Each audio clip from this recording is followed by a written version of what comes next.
Night on the Black Channel. Well, they are upset because ICE is in Minnesota and they are doing what they've been doing. This is a new feeling for a lot of people. This is new because, to be totally honest, and they know this is true as well, in America, you have white privilege. White privilege means that you don't get killed with impunity. White privilege means that you are able to protest. White privilege means that you don't get treated the way black folk do. That's what it means. Now, this gentleman here apparently was an ICU nurse, Alex Preddy, and every video that shows it there, they claim he had a gun. Obviously, if he had one, he had been disarmed, and then they shot him after the fact. I recall Alton Sterling, who was gunned down by the police in Baton Rouge, Louisiana. I recall that from a decade ago, and we were outraged when that occurred. That happened on video. It was seen by the entire nation, by the entire world. That was seen by everyone. And yet, there was argument. There was argument and there was debate. And President Obama didn't know if it was wrong or not. And the Democrats weren't really sure if there was a problem or not. And that's when you realize that they are both on the same side against you. Some of you bring up various other names, Philando Castile, Tamir Rice. It doesn't matter who you are. In America, you see, as a black person, it doesn't matter if you're in a Second Amendment state, constitutional carry state, you are not protected by law, which is the point we've always made. The Constitution has not been protecting us. We have had people sit up here and play dumb and play stupid. You all saw the cartoons where whenever black folks, something happens to them, the white society in general has shades on, and all of a sudden they're visually impaired and they can't see anything. They see what happens to us right in front of them, and all, I don't know. Oh boy, what's happening there? I wish my eyes worked. There is a warning that I have been giving to people now from this microphone going on 2 decades, which is, do not think for a single solitary second that you are going to give the government powers and authority to violate our rights, that you're going to give them the authority and the leeway to ignore our rights, and that they are not going to eventually come for you with the exact same rights, with the exact same authority to violate rights that you extended to them against us. They will eventually come for you. And you will be making assumptions that you still have privileges and that that's not going to be what happens to you. And they're going to do the exact, now that you've extended that ability against us, you've allowed it to go against us, you tolerated it when it was happening against us, now they come for you. Now they come for you. And that's what you're seeing today going on right now. This is what's been happening to black folk the whole time. This has been happening to us the entire time, with people making up excuses for why it's okay. With your good Democrat friends making excuses for why it was all right. Telling us that we just need to go home and pray about it. What they were expressing to you is that seeing black person die, seeing black people be killed, why, that's just normalized for them. and they've always been the adversary. But you see, seeing the exact same treatment happen to white people, see, that's shocking. Let me explain something to you here. You see, when it's black people, you have to be a person of renown. You have to be a person of renown in order for something like that to occur. When you're black, you have to be known. You have to be internationally known. You have to be a person who's already made the news. You have to be a person of notoriety for this kind of thing to register in the national consciousness and for them to question the validity of it. But you see, if you're white, you can just be any white person, and the media and the establishment will rally around you. Case in point, for those of you who don't remember Kent State. Kent State is something that still today lives in infamy to this very day. It still lives in infamy to this very day. What happened at Kent State? There are white people who were either there as young people, and what happened at Kent State still sticks with them today. Now, for those of you who may not remember, maybe you're not old enough, and it's of course, it's the National Guard had shot a bunch of folk there. They killed 4 students. Back in 1970, the National Guard went in there on a group of protesters, group of demonstrators, opened fire, killed 4 of them. They didn't have to be famous. They didn't have to be civil rights icons. They just had to be young students. And that is not to say that it was right. That is not to say that it was defensible. That is not to say that it was just. That is not to say that. What that is to say is that, by the way,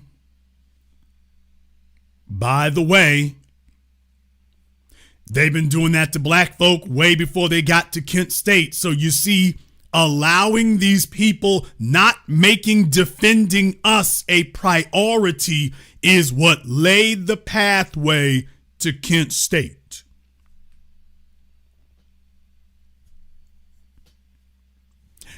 Not defending us is what laid the bricks on the road to the pathway to Kent State.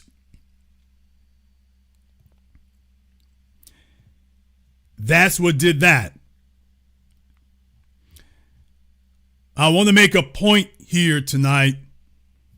I want to say something else here. I suggest people be very careful about the laughing emojis. This is no laughing matter.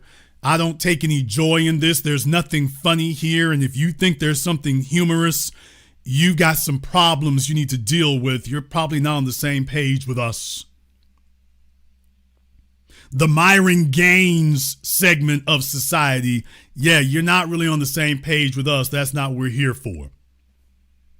So to the juvenile delinquent class, this is not really the spot for you. You might want to go back to doing your mollies elsewhere. There's nothing funny about this. There's nothing funny. There's nothing humorous. This is very serious stuff here, which is the whole point. So the Sesame Street class of citizen might have difficulty struggling with this because everything's a joke to them because nothing's real. But to the adults in the room, we understand that this is very deadly serious because everyone is watching what we do next. The Teletubbies watchers don't understand this. Everything's entertainment to them. But for those of us who made this road, we understand that everybody is watching to see what we do next. They're watching to see what the only legitimate class of righteous indignation in this country, they want to see where we gonna go with it. Because we have the ability to either ignite or extinguish a social movement. If we extend our legitimacy, then they can take it globally. If we deny it and withhold it, it ain't going nowhere. So you see, we have to watch situations and incidents like this. We have to monitor it and be aware of it. Now, there's some of you, I want you to understand something. You don't want to be reflexive. You need to take some time to stop and think about these things, because when you see pieces on the chessboard moving, sometimes the appropriate response is to sit still. Other times the appropriate response is to move. Sitting still is not always the appropriate response.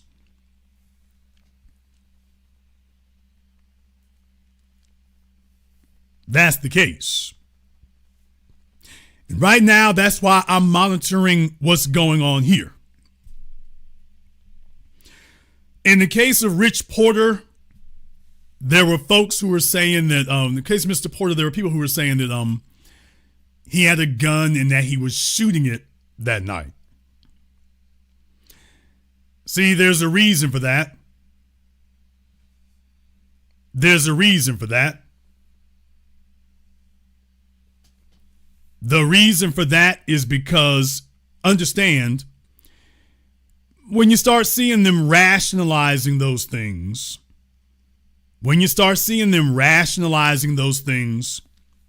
that means something. You see them do those things, and then you watch to see if they have consistency. You watch to see if these things happen elsewhere. Do they have consistency about it? My mistake, I said Rich Porter. I'm wrong people there. Thank you very much for correcting that. I watch to see if folk are going to have consistency about these things. And that's important because, you see, my job in the media here is to keep the record of that. My job is to keep the record so that we can document whether or not they've been consistent or whether or not they're all over the place. You see, Tucker the Sucker Carlson, he can't make anything pop off for Ashley Babbitt because you're obviously lying and inconsistent.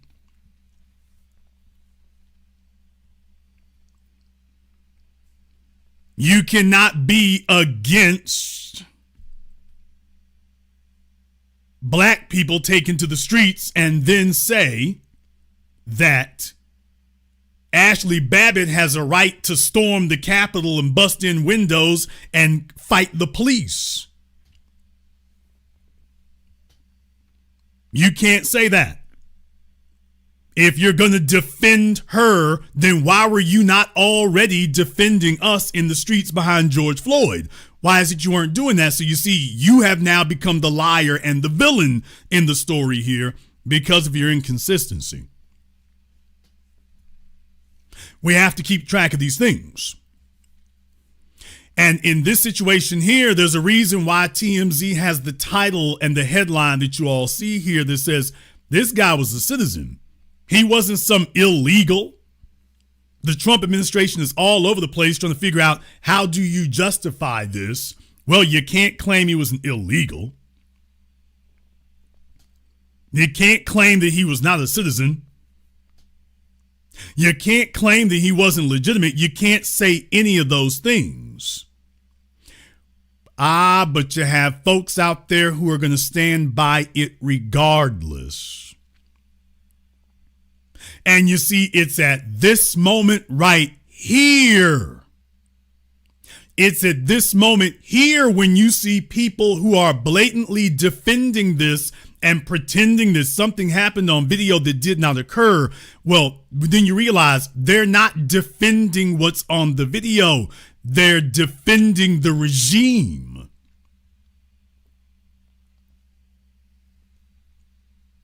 That's the point that you get to here. When you have people fabricating things like Tucker Carlson, Ben Shapiro, and the rest of the white supremacists, when you see them fabricating something that did not occur and then defending it, it's like, wait a minute, what the hell are you defending? That didn't even happen.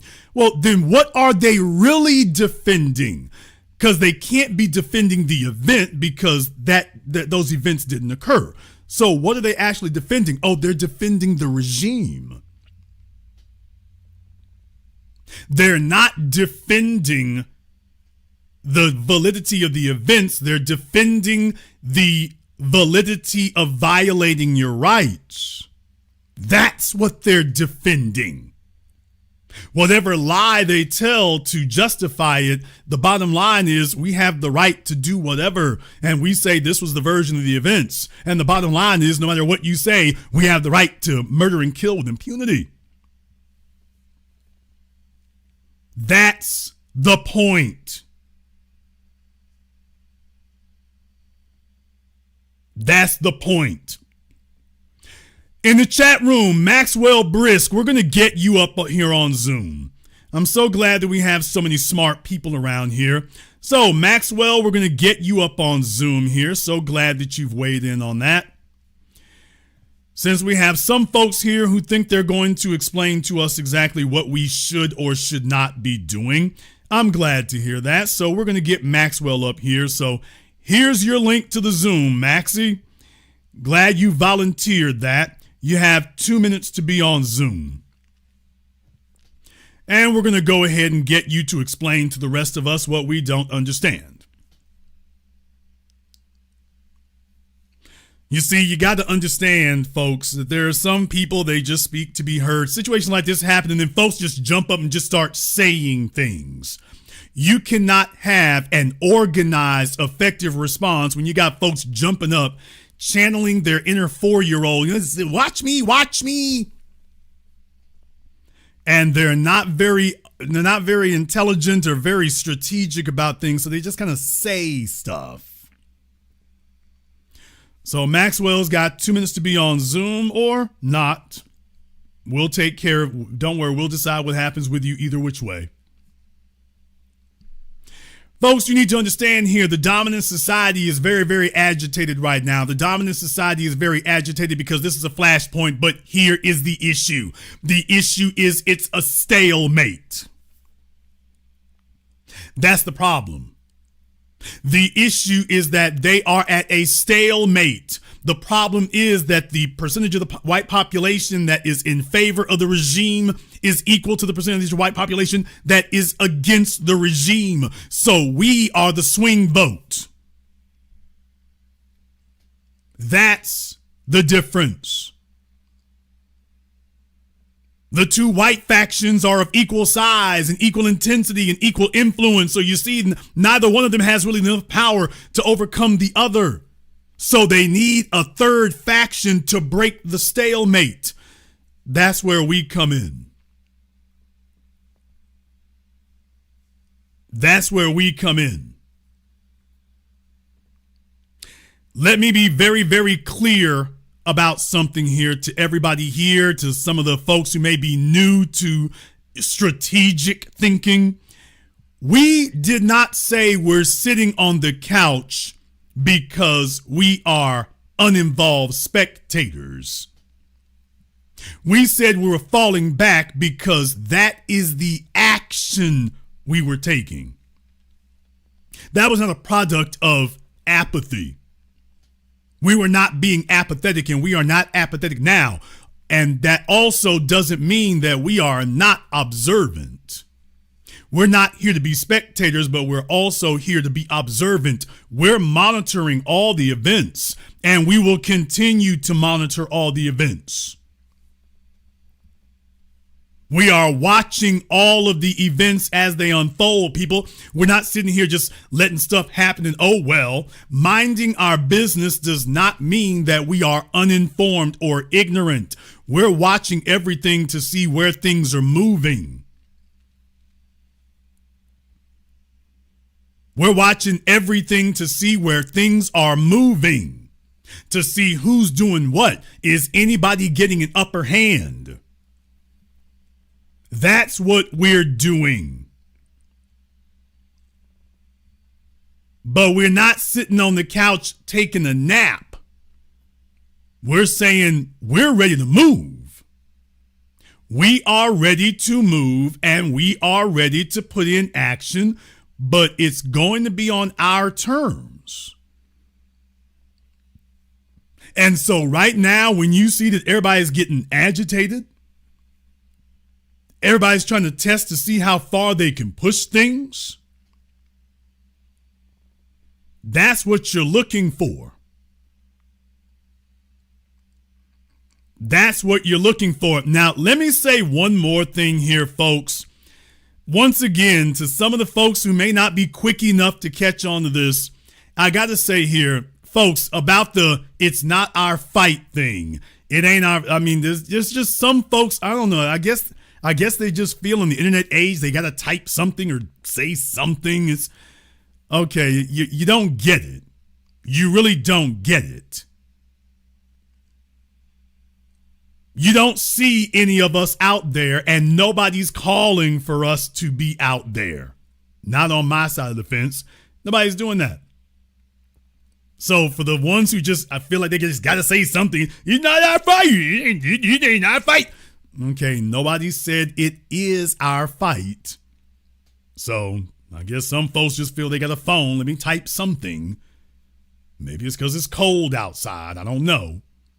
They just feel they got to do something, but nobody has said or suggested that we need to, quote unquote, take a side or that this is our fight. So if nobody said it's our fight, you don't have to tell anybody that it's not our fight. So it's, yeah, just ease back, fall back with the iPhone 3. Nobody said it's our fight. Some folks just want to be heard. Okay. My mama said I can talk. Okay. No, it is not our fight, but it is in our purview. It is in our domain. We're not off on some desert island somewhere where these events are not occurring. We have to keep monitoring and watching this because at some point, somebody might get an upper hand in this and then things start moving again. What's happening right now is the Trump administration is losing all of its credibility, all of its validity. This is going to be horrendous. Folks don't like seeing white people killed with impunity. That's the problem. So it's not about, is it our fight? It certainly is our business to monitor it because these types of events change things.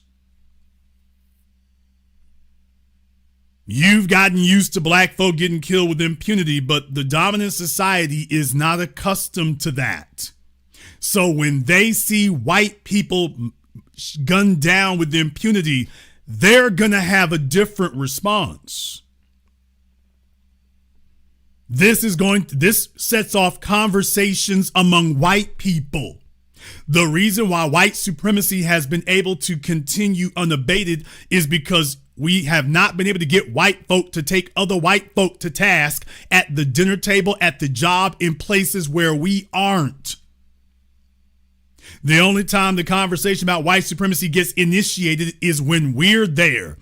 You're not going to change anything when that occurs. The only time things change is conversations that white people initiate with other white people. Now that's what changes things. And right now you are asking a fundamental question in white society. For the folks who didn't get it, just fall back and just listen and soak up the game for a minute here.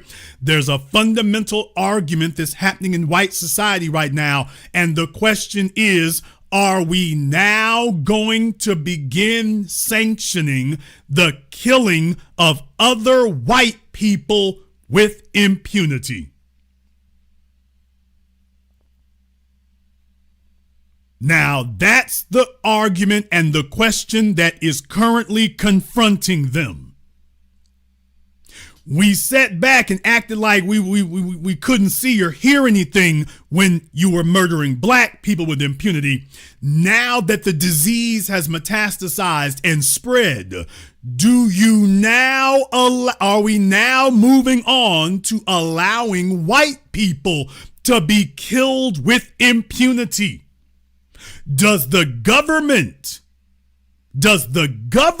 now say, well, we're okay, thumbs up. We condone this. We sanction this. We have now moved on from killing Negroes. We now can kill white people with impunity. Do we go here now? Do you understand that this is a huge conundrum? This is a tremendous conflict that gets started here. It doesn't matter whether you're on the so-called left or the so-called right. Everyone's asking the same question. Wait a minute, I'm white. I should be able to defend any position I want to. I should be able to take any side I want to here, and I should still be protected because that is the value of being white. But if you're now going to say that from the government side, that the government is going to openly sanction the killing of white people in the middle of the street. Now, that's the question confronting them at their dinner tables, on Twitter, in their social media, in circles that we're not in circles and places we're not a part of. In other words, their private conversations. That's what's going on right now. That's what you don't see while you're trying to figure out how to say, it ain't our fight. Okay. Folks who can't think beyond one dimension, they didn't even make it to 3 dimensions, much less the fact that you're dealing with a 4-dimensional issue. You don't understand that that's what's going on. And eventually, at some point, they're going to have to come to a conclusion.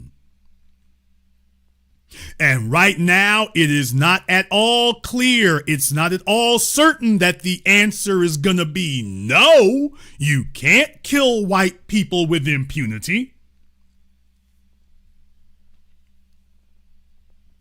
Let me say that again. Contrary to what you might assume or tell yourself, actually, it's still very much in question whether or not that at the end of the day that they will arrive at the answer being no, you can't kill white people with impunity. No, that's not at all certain right now. Not at all. Oh no, that question is still very much up in the air.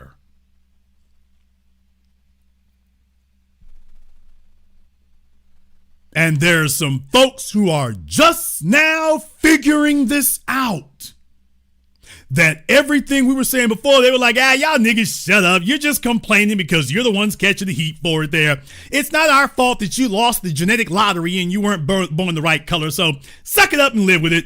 Now they're realizing, damn, everything you all warned us about, it's true. They're coming for us now. And yes, some white people are superior to others, in the words of George Orwell. All men are created equal, just some white people are more equal than others. A possibility that they hadn't seriously considered would actually occur. And now they're confronted with it, with the realization that that may very well happen. That's the issue that they're having, is that may very well occur. That they could find themselves sitting here and that, the answer is, no. You can be killed with impunity. You can get it too. Like you saw Alton Sterling and Philando Castile and Tamir Rice, your men, your women, your children.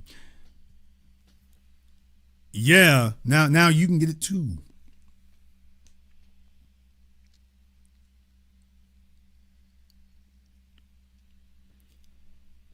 If you don't think that this is worrying a bunch of people, you have not been paying attention. while you're sitting there scrolling through your TikTok and you just come over here every once in a while. By the way, there's some folks out there worried. Let me go ahead and show y'all what's going on here. This is on Twitter, and I haven't updated my feed because I want to keep these responses here. I think that they are indicative. I reposted from Michael Harriet. Yeah, I know what you're thinking, but anyway. He said, "Don't worry, guys. The streets of Minneapolis are about to be flooded with pro-life protesters waving 'Don't Tread on Me' flags, chanting 'All Lives Matter.'" Yeah, a bunch of this stuff. This is why we have to remind people of all the stuff they were saying to us. You see, when you're in the righteous position, that's when you can remind people of their hypocrisy. The usefulness and the advantage of identifying hypocrisy is that is what qualifies your righteousness in the situation. And when you can show folk that they've been openly hypocritical, everybody is very clear on what they should be fighting against. Now, maybe they might not do it, but this is what they should be fighting against. Here comes Bill Ackman, one of the chief villains in this situation. "We reached a stage in our country where there are only two sides to every issue and every incident.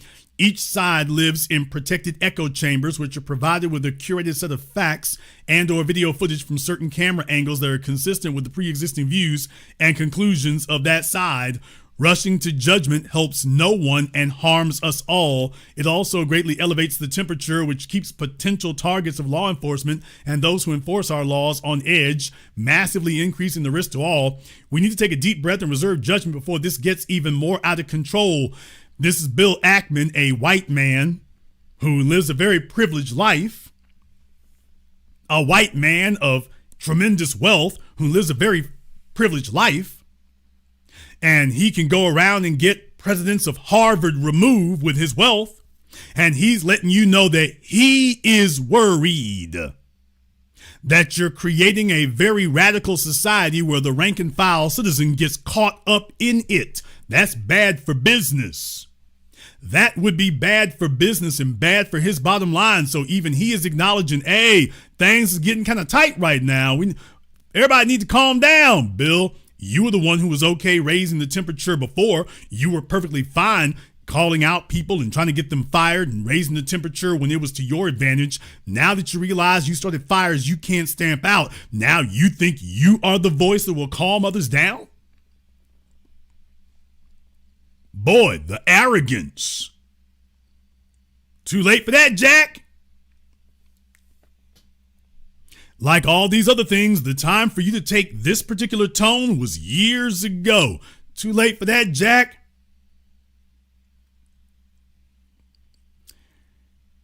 J.D. Vance, by the way, in the middle of all this, take a look at what J.D. Vance said. "Take heart at how far we've come, but don't lose sight of why we march. Life is worthy. It is worthy of protection, and this is why we march today." Vice President J.D. Vance, life is worthy. It is worthy of protection. Life is worthy of protection while his state police are out there gunning folk down. Read the room, doofus. Read the damn room.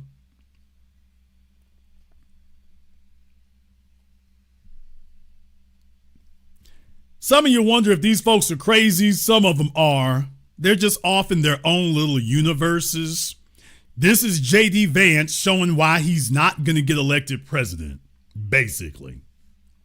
This is basically him showing why he will not be president. This is basically it right here.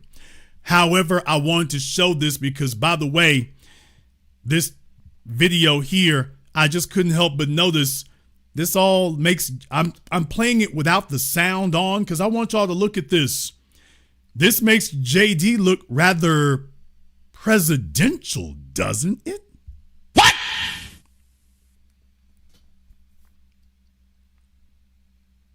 Oh man, JD Vance apparently has broken renegade. JD Vance is promoting himself. JD Vance is showing footage and camera angles that make him look presidential. Oh, man. Yeah, looks like JD thinks that Trump is on the way. Trump is on the decline. And JD is like, okay, let me go ahead and raise my profile. While Trump is out here messing up, let me raise my profile.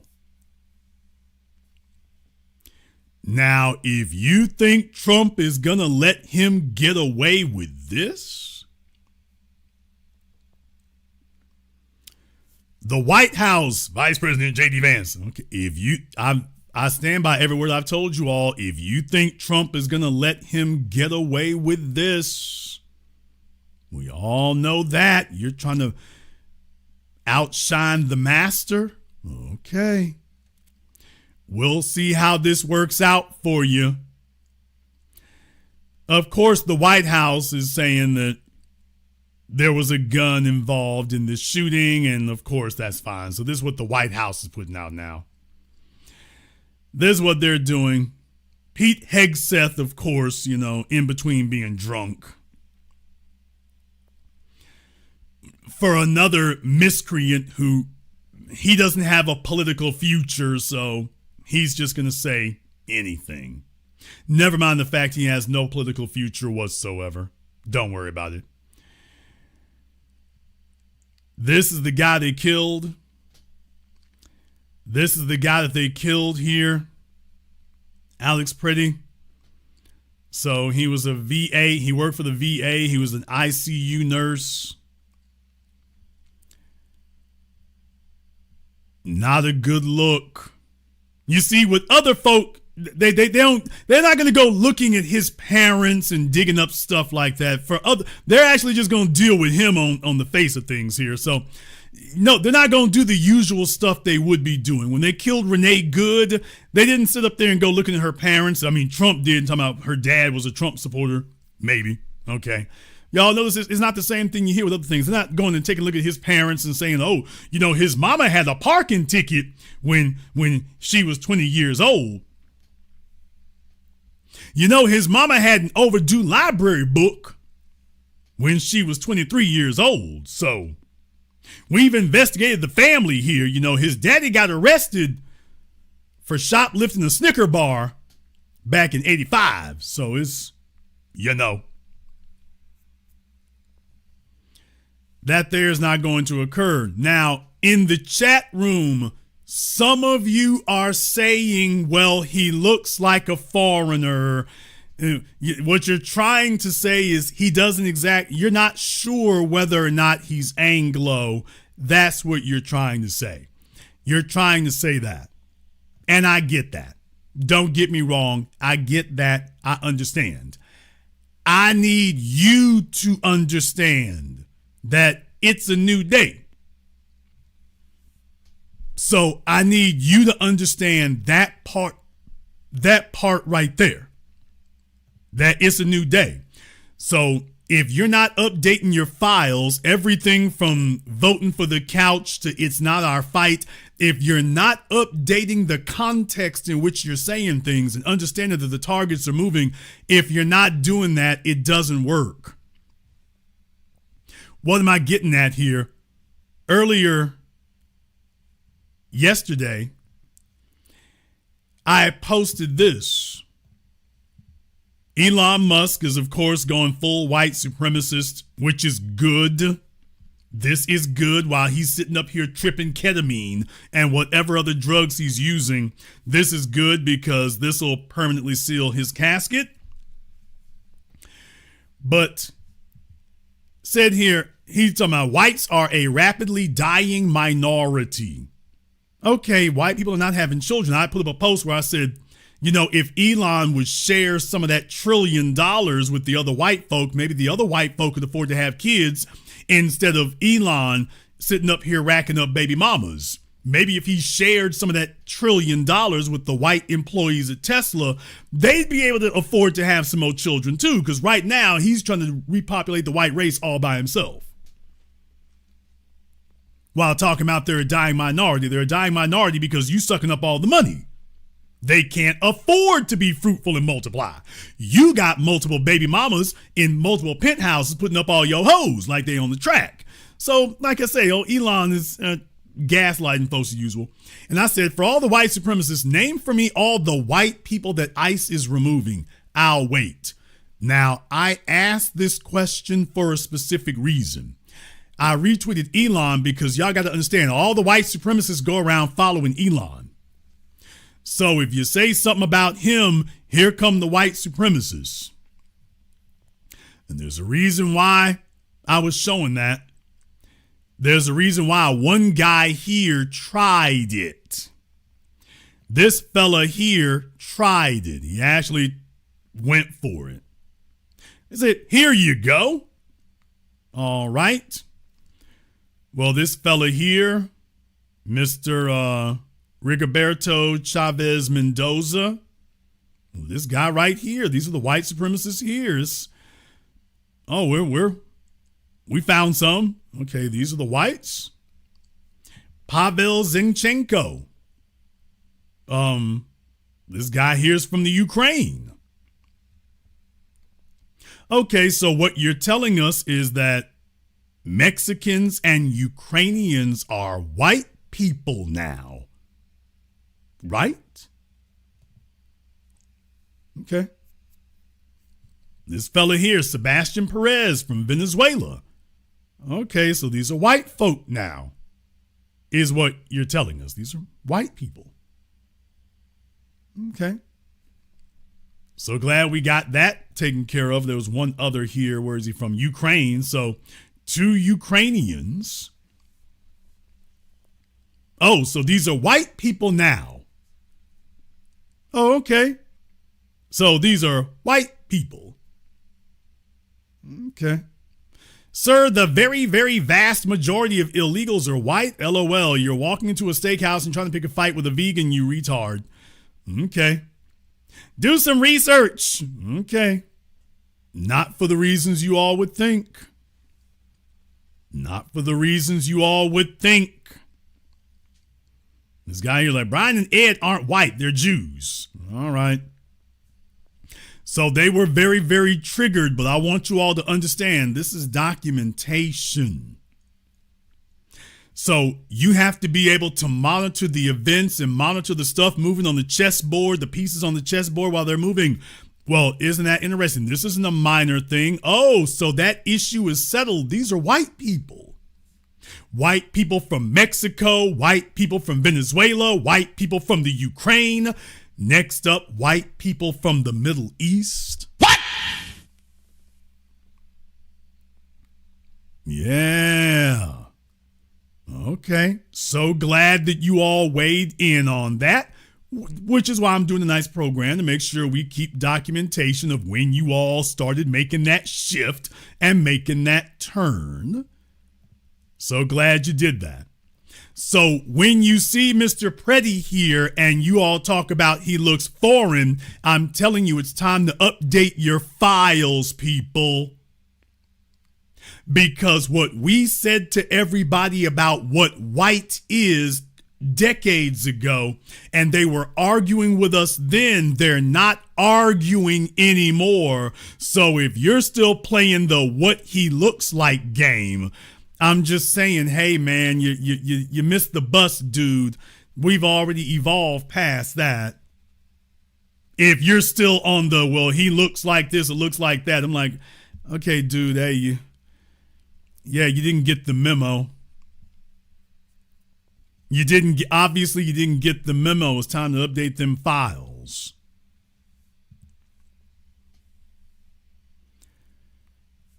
Trump says he won't be able to, at the Super Bowl, he doesn't want to get booed anymore. So he doesn't want to get booed anymore. Joe Rogan, yeah, they're starting to lose him there. They're starting to lose him. Tim Pool compared Trump to one of the worst presidents ever. Joe Rogan saying that Trump is using these ICE raids to distract people from the Epstein files, which is correct. By the way, that's correct. Y'all, I told you all before, No, they haven't gotten rid of the stuff. The Epstein files are too damn damning. They are doing anything and everything in there to distract you from that, because what's in those files is damning. So Trump is just saying all kinds of outrageous things. Hey, we'll get you a house. Hey, we're going to invade Greenland. Hey, get ICE to take the news off of this in Minnesota. Anything and everything to distract you from those files. So he tried I can't believe we're still talking about Jeffrey Epstein. I can't believe people are still interested in Jeffrey Epstein. He saw that didn't work. All right, let's distract you with something else. John Harwood, he's a writer, news columnist. For the love of God, are there no Republican senators with the decency and guts to stand up and force Trump to back off? Short answer is no. Welcome to the regime. Welcome to the regime. And here is the issue. The time for you all to talk like this was when George Zimmerman gunned down Trayvon Martin. That was the time for you all to be united with one voice, speaking like this then. You would not be here today, Mr. Harwood, had you joined with us over a decade ago when we were speaking against that. You wouldn't be here today had you been talking like this back then. You all were sitting up there sipping your tea and talking about, well, I mean, he is a little man, and 17 years old doesn't mean you're not a man. And sitting there on Morning Joe, you all weren't talking like this back then. Had you been condemning the state of Florida back then, and had you been condemning Barack Obama back then, you would not be in this situation today. You figured that you had contained the misery, you had contained the trauma, you had contained the danger and the death. That's what you all thought you had done. You, as so much throughout American history, you figured, oh well, the Negroes being destroyed is simply the price that we pay in white society, even though you ain't paying it, for keeping the peace. I've talked to you all about that before. There is an agreement in white society that black folk will suffer and be decimated and oppressed and tormented, and so that they can keep the peace amongst themselves. And so whenever it's time to stop that happening to us, they can't agree on anything else, but they can agree, okay, well, we'll let the white supremacists over here brutalize the Negroes, and as long as they don't spread it over here to us. They don't spread it over here to us, so it doesn't break down into full white-on-white conflict, and the Negroes' suffering is just the cost that we have to pay for keeping the peace. Well, now we've fallen back and said to hell with peace. And now all of a sudden you all are trying to attempt to jump up and sound the alarm? No, that alarm is going to fall on deaf ears. The alarm is going to fall on deaf ears. Democrats have a nonprofit problem. A vast moneyed network of activist groups keeps the public inflamed. Okay. Well, could have done something about it. There's former Senator John Kasich. What's happening in Minnesota is waking up the whole country. People don't see justice or fairness, and doubling down isn't going to work. It's tearing the country apart. Folks, isn't it very interesting that when they're brutalizing us and killing us, violating our rights, nobody says that that's tearing the country apart? 14% of the population that you have sanctioned the wholesale killing with impunity, denying them of their wealth, denying them of their futures, denying that they have any rights whatsoever. And that never gets called tearing the country apart. That's never the crisis. Very interesting how when all these things happen to us, that's not a crisis at that time. Which is why we stepped back and said, let the dogs run wild. If we cannot all be equally comfortable, we will all be equally uncomfortable. And old boy is looking pretty uncomfortable out there right now. They never thought that we would flip that particular switch and pull that particular trigger to say, you know what? Let everybody suffer then. Fine. If we have to suffer, then we're not protecting anybody else. Everybody gets to suffer now. And we can all, well, that won't fix nothing. That doesn't make it right. No, it just makes it equal. It just makes it even. But this idea that you all are going to be doing great and then we'll just be the only ones over here suffering by ourselves so you all can keep the peace. Yeah, damn the peace. They're going in on Kristi Noem, who's realizing that, by the way, she might have been able to win a beauty contest, but she is completely out of her depth otherwise. These people are watching the ends of their public careers happening right in front of their faces. By the way, there's a bunch of videos showing the fella getting killed, so we're not going to go on that. We're not going to go on that. Governor Brian Kemp over there in Georgia is focusing on other things like protecting the people from weather systems. So there's some people like Brian Kemp and J.D. Vance who are trying to remind the base, hey, I'm not part of the chaos. I'm part of order.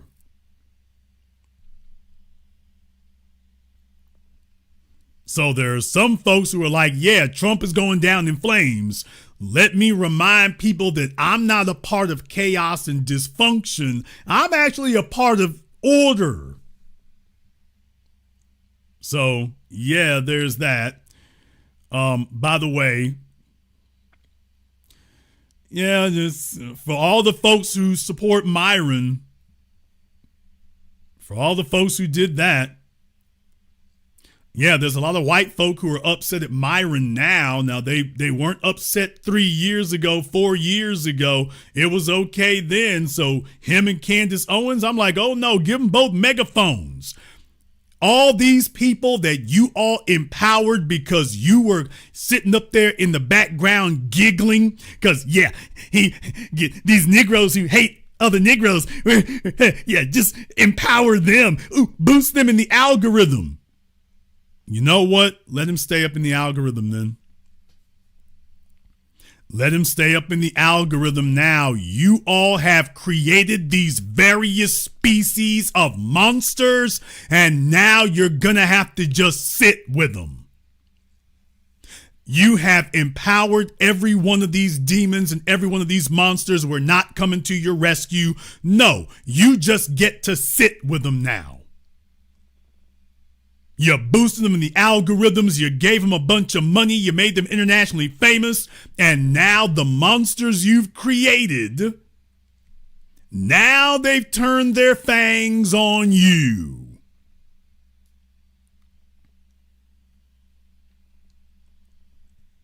So at this point right now, yeah, you get the white supremacists and the moderate white supremacists who enabled this. No, you get to just sit with them now. As I said, very uncomfortable, isn't it? You can't ban them. You can't bankrupt them. You can't do any of that. Yeah, you told us that it was just free speech and this was just alternative viewpoints, alternative perspectives. Okay, well, here's another alternative perspective for you. So you can just sit with that one. This is just another alternative perspective.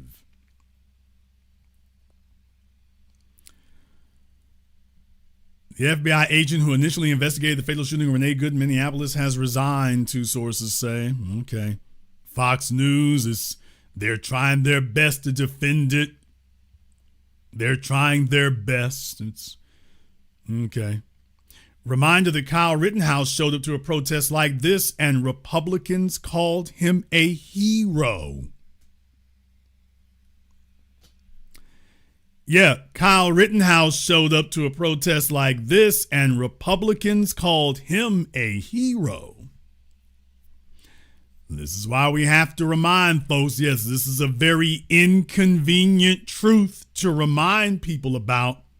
Very inconvenient truth. But, yeah. Oh, this is the era that Elon Musk wants to bring back. No lies detected. Y'all, nothing about Grok up under here. No lies detected. Okay. There are many ways to understand Blair White, whoever in the hell this is. Here's one. She is a trans woman in Donald Trump's America who, when she talks about losing her rights, appears primarily concerned with losing her guns. So, yes, this is going on over there. This is going on over there. Oh, Kurt Warner wants to weigh in. I often speak in sports terms because that's my lane, although many of the things I say go well beyond that. Man, there are some bad character people out there, and it's awful when those people are in higher positions and get to write the narrative about others. Too many people's stories are shaped by the words of a bad apple without ever getting to know the subject, and I hate it. We will all be equally uncomfortable. It's hard to enjoy kicking back and watching your sports when these people have the ability to walk up on you and murder you with impunity. It's hard to sit back in the escapism of your sports when that occurs. I got somebody over here on Zoom. Let me see if this is the person I actually asked to call in, because if it's anybody else, we don't want to talk to them. Okay, Charles, did I ask you to call in? Oh, yeah, all right. Okay, if I didn't ask you to call in, it's not your time just yet. If the other fella didn't call in, he should have been banned by now.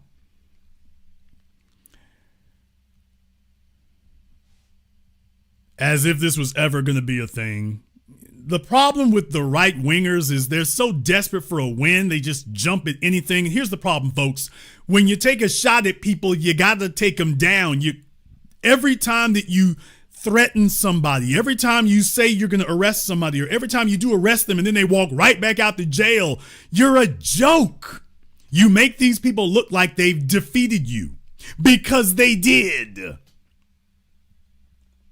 You have to pick your battles, because every time you go off here half-cocked trying to make some publicity stunt and, oh, we can get folk arrested. Okay, but if you get them arrested and then they walk right back out the damn jail, it's like, okay, then that makes you look weak, because you are. You can't even make it stick. They walked in the jail and then walked right back out. And all that makes you look is weak. You told everybody about how you were going to throw the book at them and, oh, they're going to do hard time. They didn't even do the night.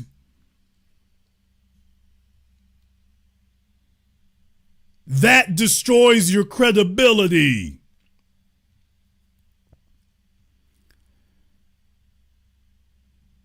So folks are out there, they're looking at this, and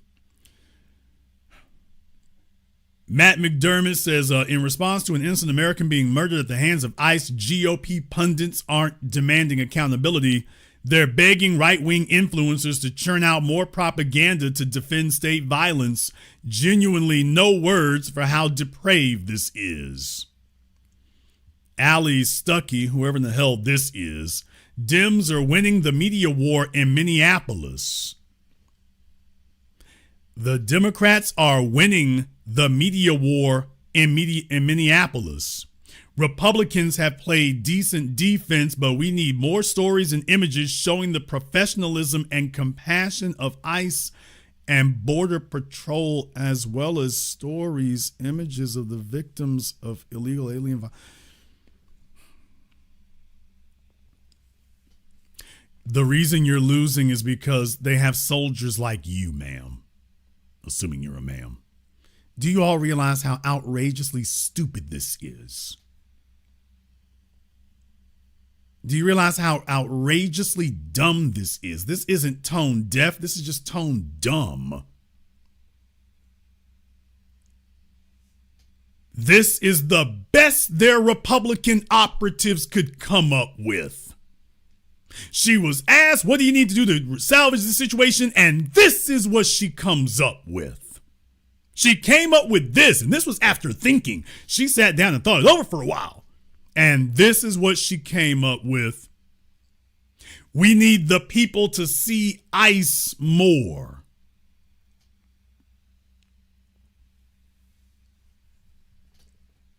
And oh yeah, go find some stories and images of illegal aliens committing crimes and committing violence.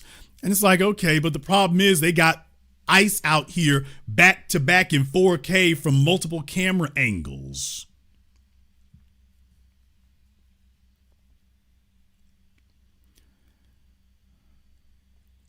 Lindsey Graham, of course. So he says he spoke with Trump about legislation to once and for all end one of the major causes of fraud and illegal immigration in the United States, sanctuary city policies. Next week,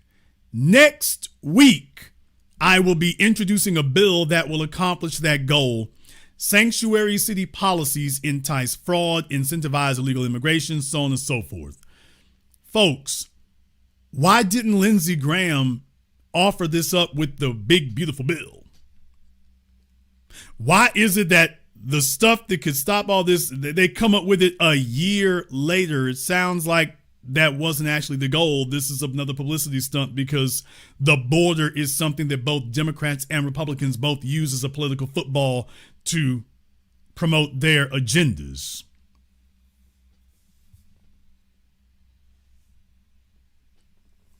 That's what they do.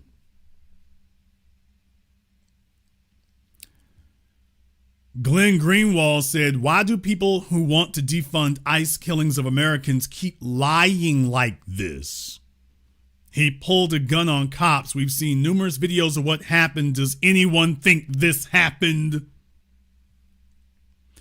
What they're saying is that when you go out there making things up, that doesn't help you.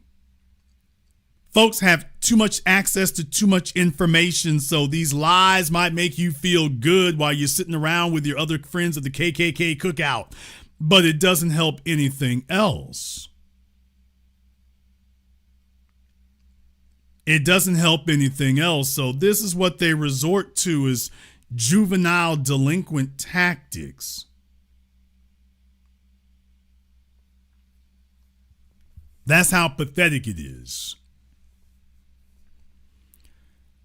Okay, it was, quote, this much of a crap show when ICE went into the friendliest city in America. They want to go to Philadelphia next, barking up the wrong effing tree with Philly. We'll see. Like I said, there's certain places they don't go, like Chicago. Remember, they walked into Chicago, then walked right back out. And deal with it.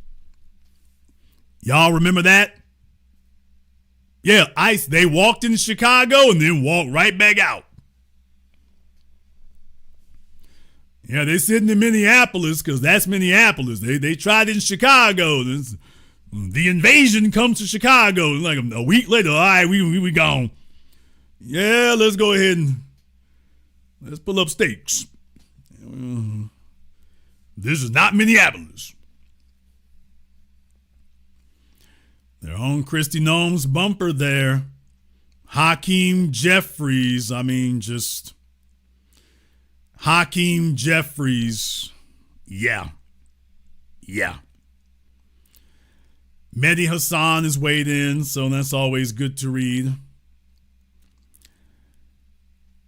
Michael Harriot, as you saw before, the streets of Minneapolis are about to be flooded with pro-life protesters waving "Don't Tread on Me" flags, chanting "All Lives Matter." I'm sure they're on the way, right? Right? She said this is one of her research assistants. She said this is one of her research assistants, and I'm like, okay. All right. If we cannot all be equally comfortable, unfortunately, we may have to be equally uncomfortable. That is why when you see them violate other folk over here and you tell yourself, well, the Negroes really do need to be corralled and controlled there because, okay, just remember, when you empowered them against us, you were empowering them against you. You just figured that day would never come. Well, the day is here.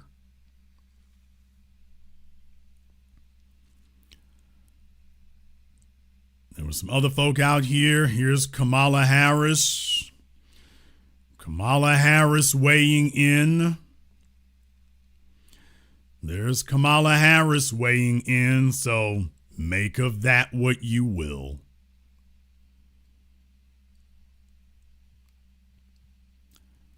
Okay, folks. They're still fighting about the Somalis thing. Whoever in the world this is, I'm just going to assume that this is not a trans woman, so, all right. No disrespect. No disrespect. Brandishing a weapon to the federal law enforcement officer is a crime punishable by up to 7 years in jail. It is not punishable by death and repeated shots fired. The video also seems to show the weapon was removed and the individual was restrained on the ground by numerous law enforcement officers prior to shots being fired. We also still don't know. Did he threaten law enforcement? Was the gun legal? Second Amendment may apply. There doesn't seem to be any imminent risk of LEOs once shots were fired. By the way, folks, one more thing to remind you all of. Where is the NRA? What? Damn! Oh, yeah. One more thing to remind you all of. Where's the NRA? Anybody seen them? Somebody got them on speed dial? Can you get a text message to them? Can you hit them up in the DMs? Where's the NRA? Asking for a friend. Because you see, in white society, the NRA doesn't usually get quiet like this. But with Trump in the White House, all of a sudden, the NRA is quiet?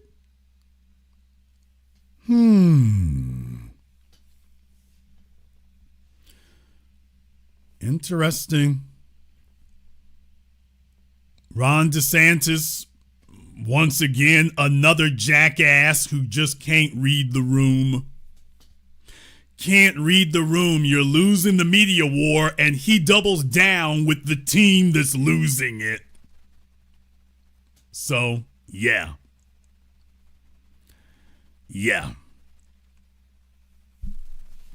Congressman Robert Garcia says Donald Trump won't be president forever. Kristi Noem won't be secretary forever. We will hold every single person responsible for these criminal actions. We'll see, dude. You got Hakeem Jeffries and Chuck Schumer running the yard, so we'll see about that. We'll see. Jonathan Turley, who, like I say, somewhere along the line, Jonathan Turley either became or exposed himself as this, right-wing, white supremacist, alt-right fellow. Somewhere along the line, he did that. Maybe he just got angry because he felt academia didn't give him what he deserved, whatever the case may be. But somewhere along the line that happened, and yeah. Now he just goes around and just keeps banging his own drum there.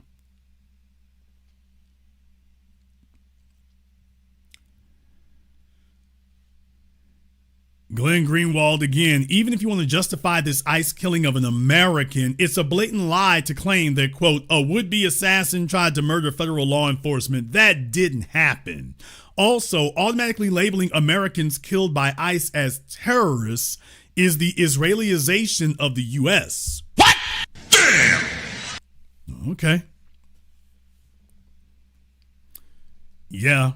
By the way, even on Twitter, he got fact-checked. So they're not on their way to losing it. They've already lost it. Isaac Hayes III weighed in. What's happening to white people in Minneapolis is what's been happening to black people in America for decades. No, sir, centuries. Unarmed, armed. Resisting, not resisting. Running, not running. All of it is police brutality. Well, the reason that we've gotten to this point, the reason why the disease has precipitated to this point is because of what they allowed before. Will they connect the dots and stop it from happening elsewhere? Because when you give the government the right to deprive us of our money, to deprive us of our economy, to strangle us economically, you are giving them the authority to strangle you economically, and they are. And they are. Coach Prime wants us to know Jesus is everything. All right. Ryan Clark, whoever that is, whoever that is, he thinks it's sickening and it's sad. Not 100% certain what he's talking about, but okay.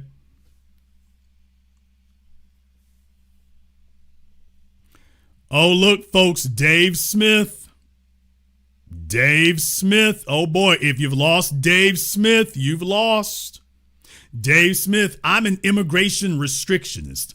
I believe that we have the right to remove any and all people who entered our country illegally.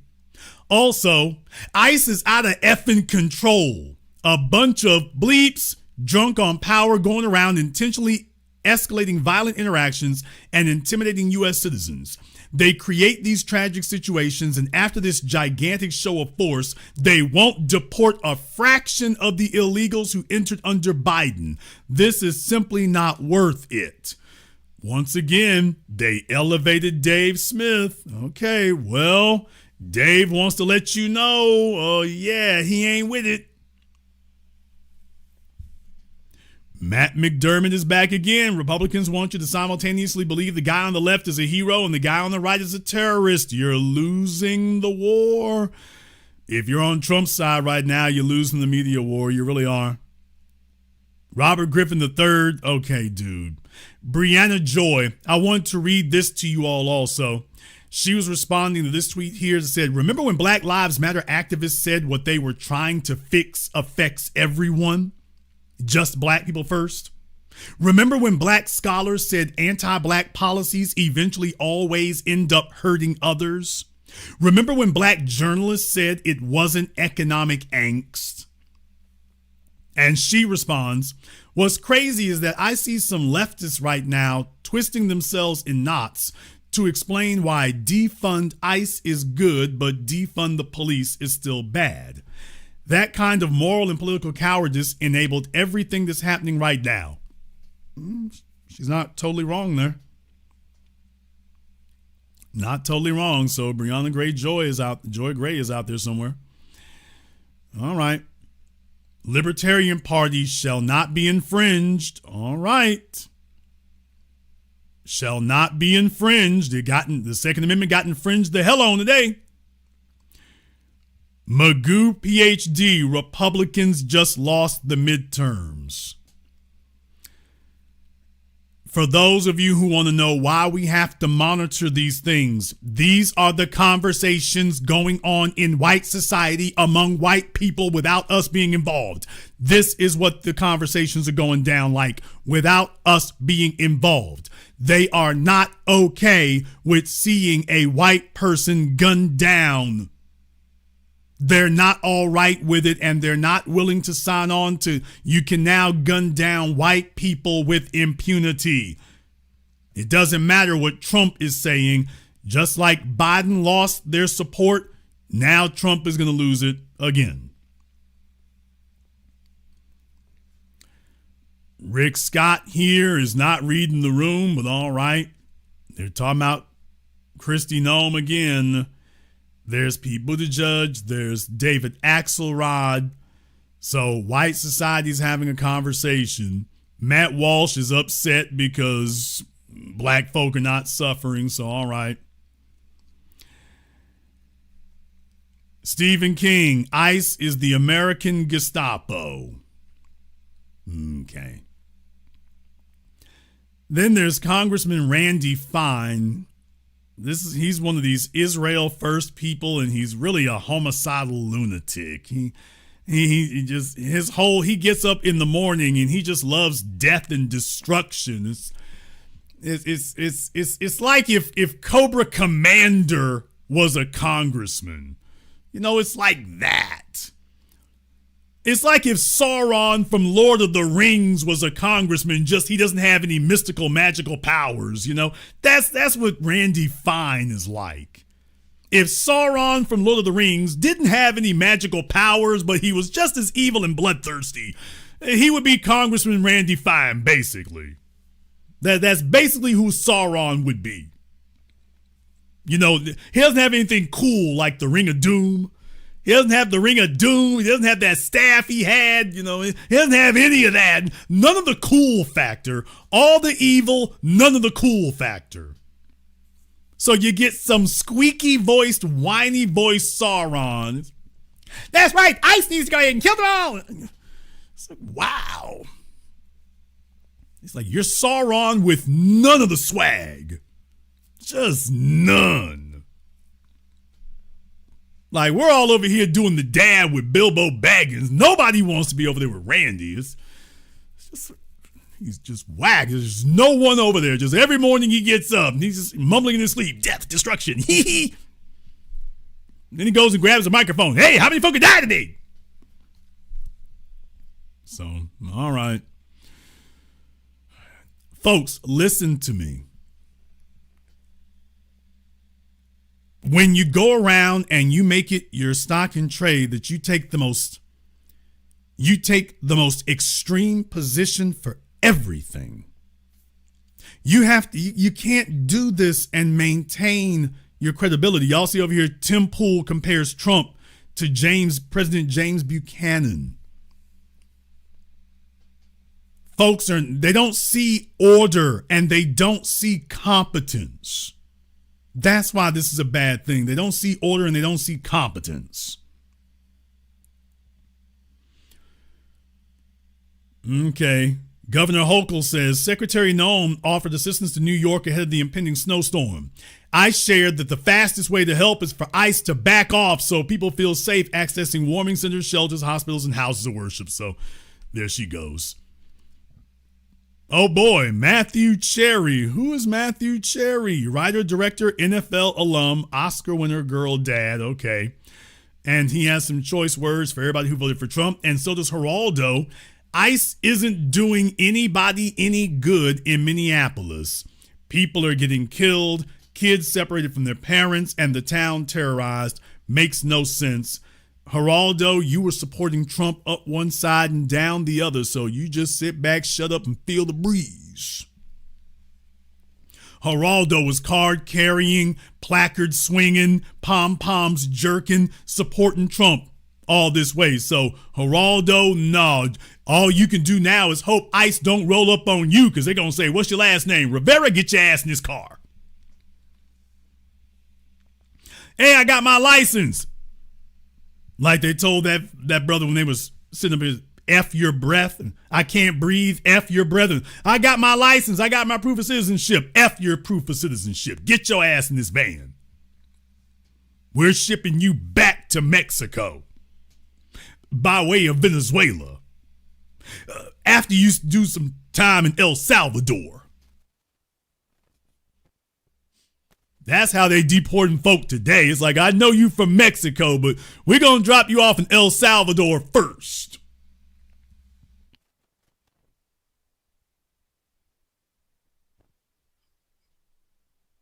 Now, you just imagine that.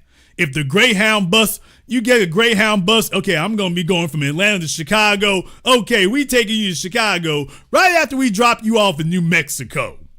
Nigga, what? So just imagine that. Okay, I'm from Chicago. We taking you home. Well, I'm from Chicago. Okay, nigga, get your ass to out. We're going to drop you off in Albuquerque. Albuquerque? Yeah, after that, we'll see about Chicago.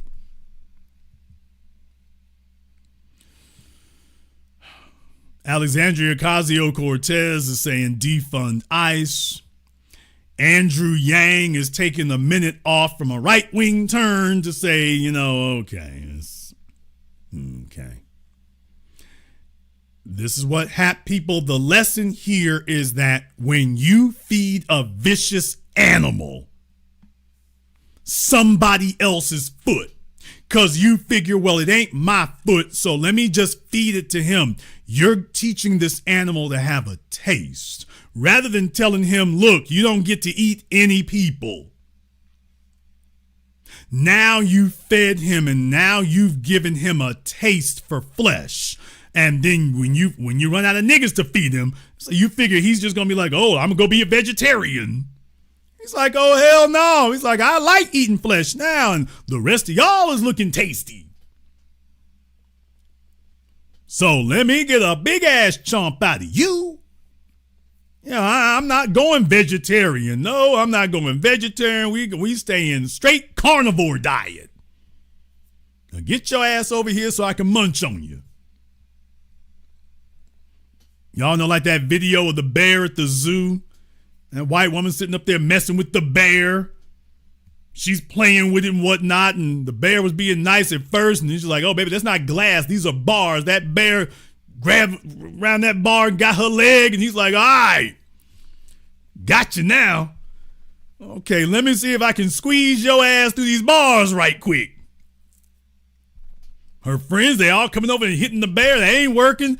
That bear's like, oh, no, she wanted the business. So if I can squeeze her ass through these bars right quick, oh, we gonna eat for real today.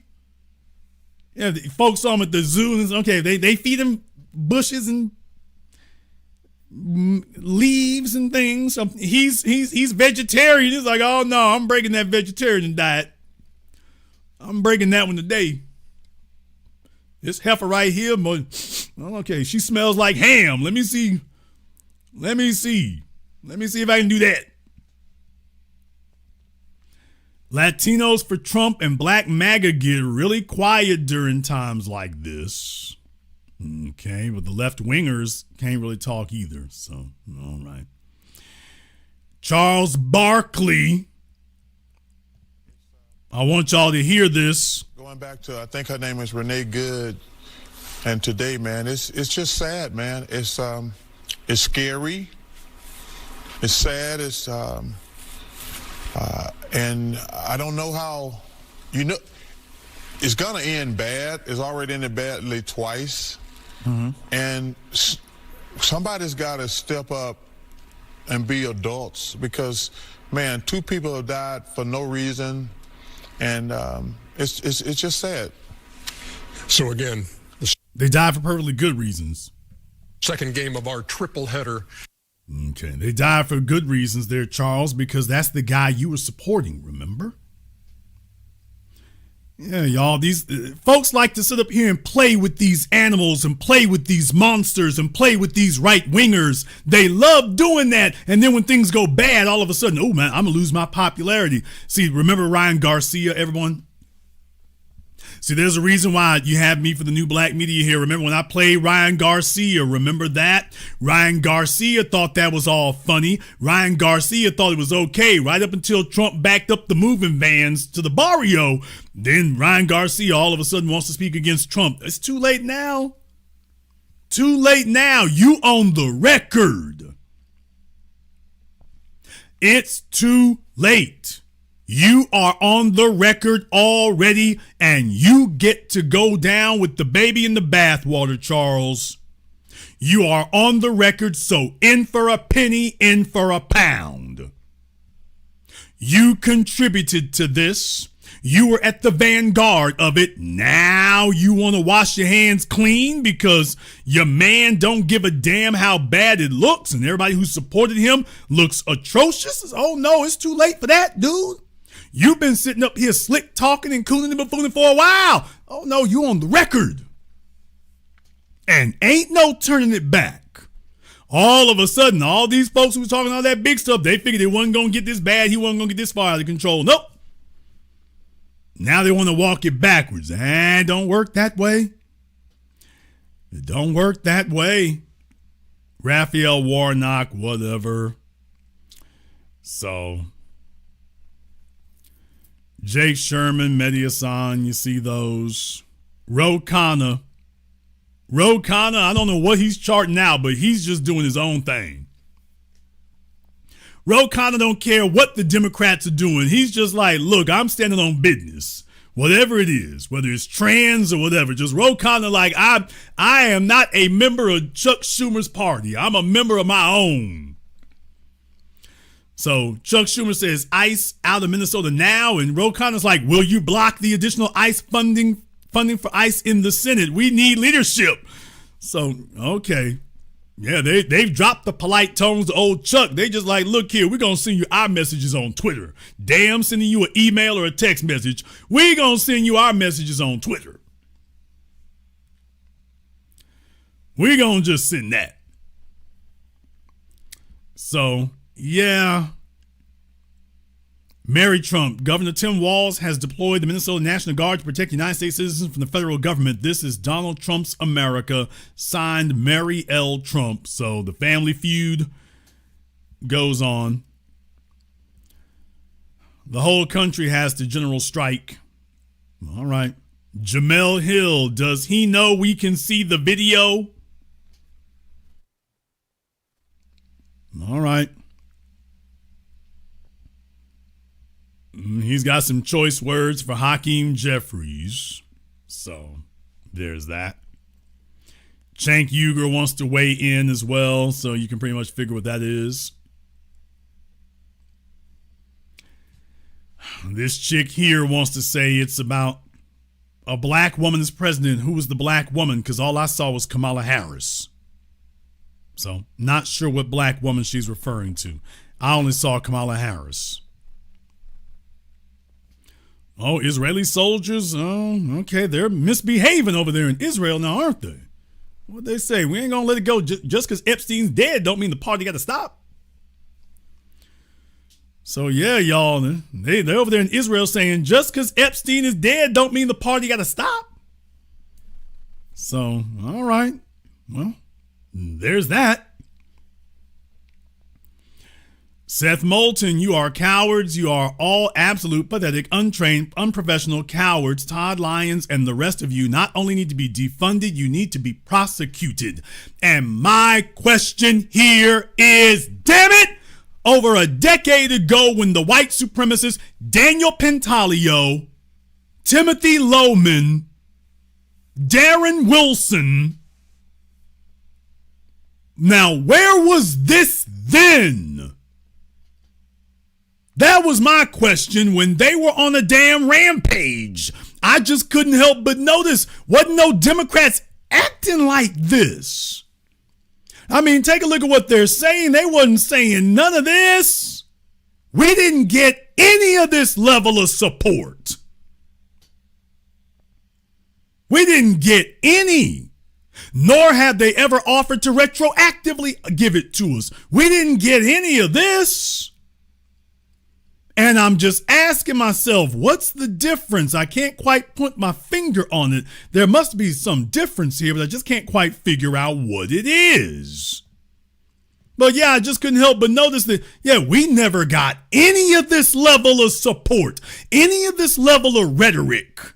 You all remember Elijah Coonan Cummings said, no, remember the babies, the illegal alien babies. Black folk getting killed out here, never had a city and never nothing. But they get loud and vitriolic and passionate and profane for everyone. Yeah, everyone except the base, everyone except us. All of a sudden, then it becomes, we need voices of calm and we need everyone to just, be quiet and don't get agitated now. Don't do any of that. Everyone stay cool, stay frosty. So it becomes that.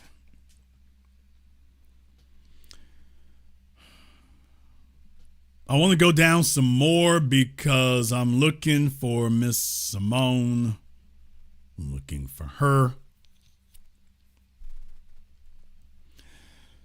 Ryan Grimm, like I said, he's with Drop Site News, as a matter of fact. So if you don't keep up with Drop Site News, you need to. We don't have many real journalists left. So Drop Site actually did investigative work in Epstein and continues to do so. All right. No, I said Simone. Nina Turner, not Nina Simone. I'm all screwed up today. I don't want to hear another thing regarding ICE from the Democrats until the official party stance is to dismantle this rogue institution. Until then, it's all performative. Of course, Mayor Mamdani in New York, you already know how that's going to go. So, yeah, there's that. George Conway, remove them, defund them, abolish them, prosecute them. So Mr. Conway's putting, I guess I hope he'll put his little legal degree to work there. Halle Berry doesn't want Newsom for president. I guess he turned her down, so he must have turned down that date. Oh, here's Chuck Schumer, folks, to take another crack at the bat. What's happening in Minnesota is appalling and unacceptable in any American city. Democrats sought common sense reforms in the Department of Homeland Security spending bill, but because of Republicans' refusal to stand up to President Trump, the DHS bill is woefully inadequate to rein in the abuses of ICE. I will vote no. Well, that only took some public shaming to get that. Senate Democrats will not provide the votes to proceed to the appropriations bill if the DHS funding bill is included. So, yeah, Chuck Schumer finally responded to his party over that. Mayor Mamdani is sitting on the bumpers of the trucks out there, so I guess he wants you to know he's on the scene. He's in the motor pool. They could be equipping their vehicles, but he's in the motor pool making videos to let y'all know, reelect me. All right. So, all right, there's that. Fred Gutenberg, just a thought. Joe Biden, Barack Obama, Bill Clinton, and George Bush. But for today would be a great day for all former living presidents to go together to Minnesota to help defend democracy. Just a thought. Could be. Breaking news. Schumer is like, oh, y'all heard me? Oh, okay. I didn't know that. Oh, well, Dr. Allison Wiltz. All right. Pro-black womanist.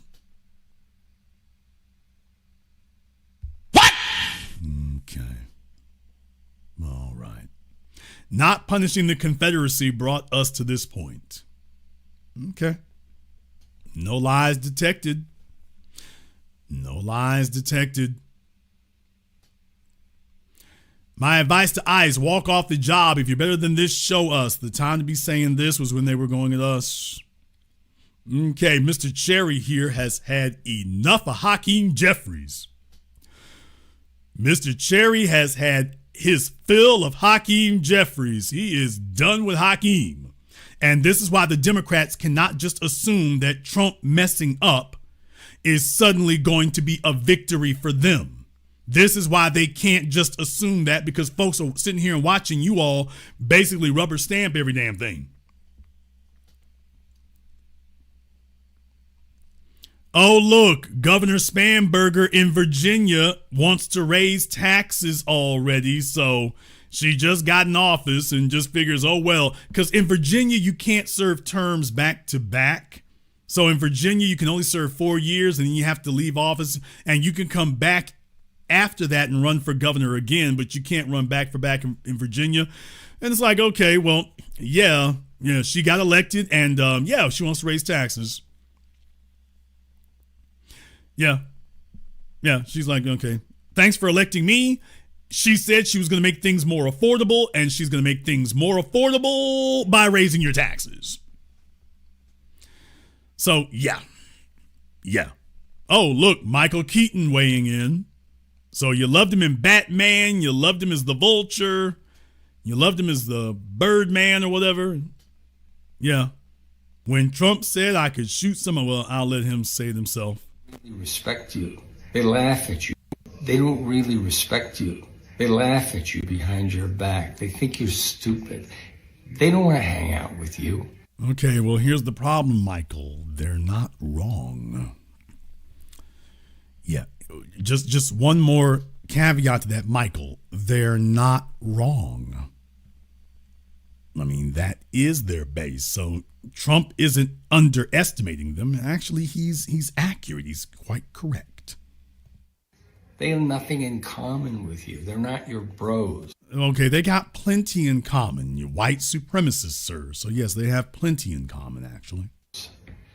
And I'm telling you, when Trump, years ago, I guess, said, I could shoot somebody on Fifth Avenue and they'd still vote for me, basically what he's saying in parentheses is, these people are so stupid, they're so... Okay, he's not saying that they're stupid. He's saying that they're my fellow fascists. This is not about IQ or stupidity or being gullible. These people want fascism. You've seen it across Europe. You've seen it across South America. You've seen it in North America. They want fascism.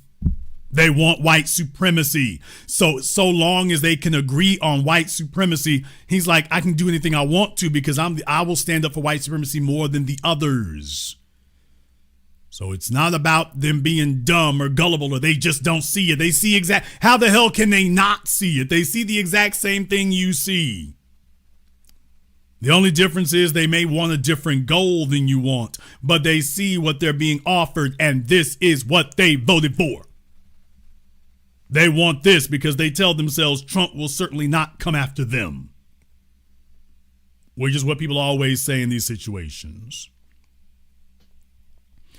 And Stephen Miller, if Randy Fine is Sauron, Stephen Miller is damn me Gollum.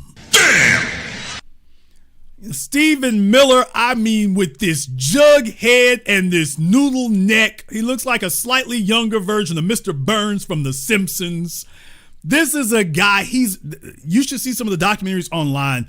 Nobody who has ever known him has anything good to say about him.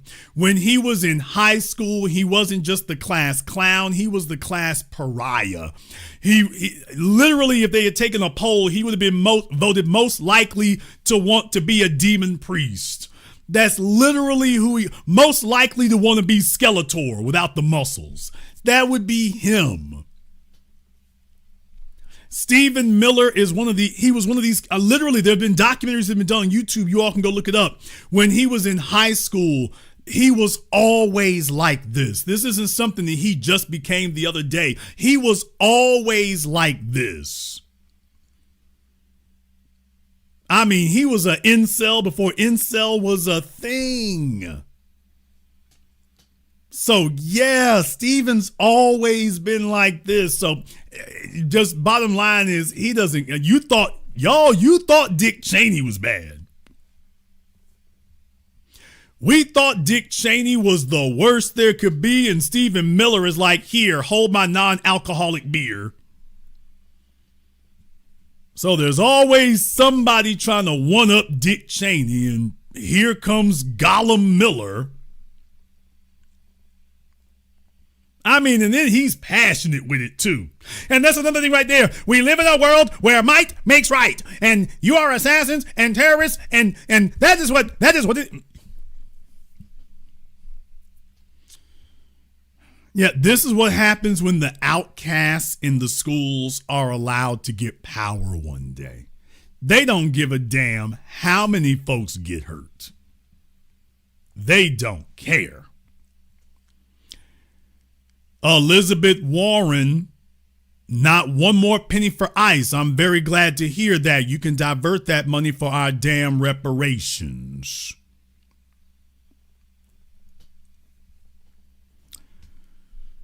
Angel Reese, praying for our country. I don't know what you're praying for, baby. We'll see. Oh, look, Randy Fine is back from Mount Doom, talking to Governor Tim Walz. You're sickening, and when we are done, you'll be in jail.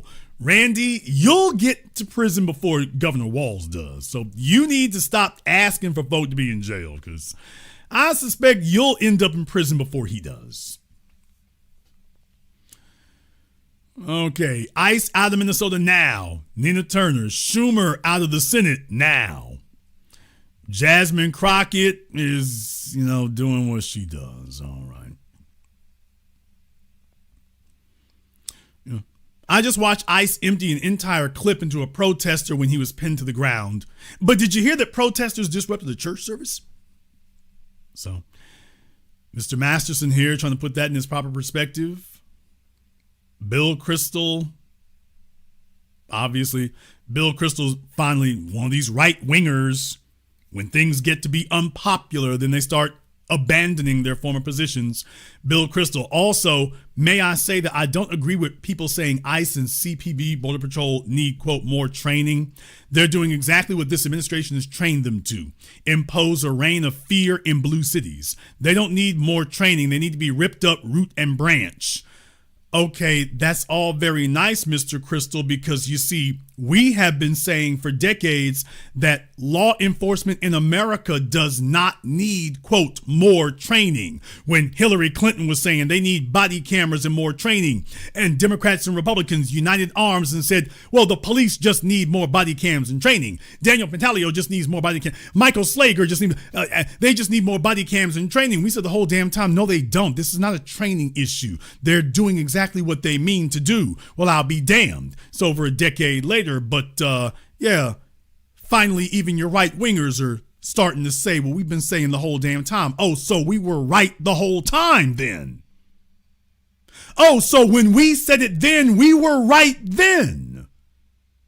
Don't expect them to say that, y'all. If you say we're right then, they're going to say, oh, well, not really.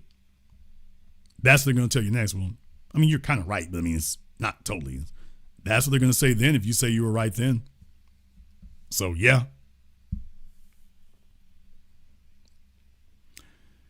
Sean King. I didn't know Sean was still out there. Damn! I didn't know Sean was still out there. Jared Schultz. Whoever Mr. Schultz is, he's asking, how are Christians supporting the actions of ICE? Sir, as you, a young lady had a picture up here earlier. I don't know if I can scroll through all of this to be able to get to that because, you know, I got a lot going on here, but she showed a picture earlier at the church with Jesus Saves with the Klan sitting right there. Man, come on. Yeah, thank you. Thank you, Dr. Wiltz, Womanist Wiltz. How are Christians supporting the actions of ICE? Same way they support the Klan? Bruh. This is what I'm saying. White folk need to have a conversation with each other about what they've been doing.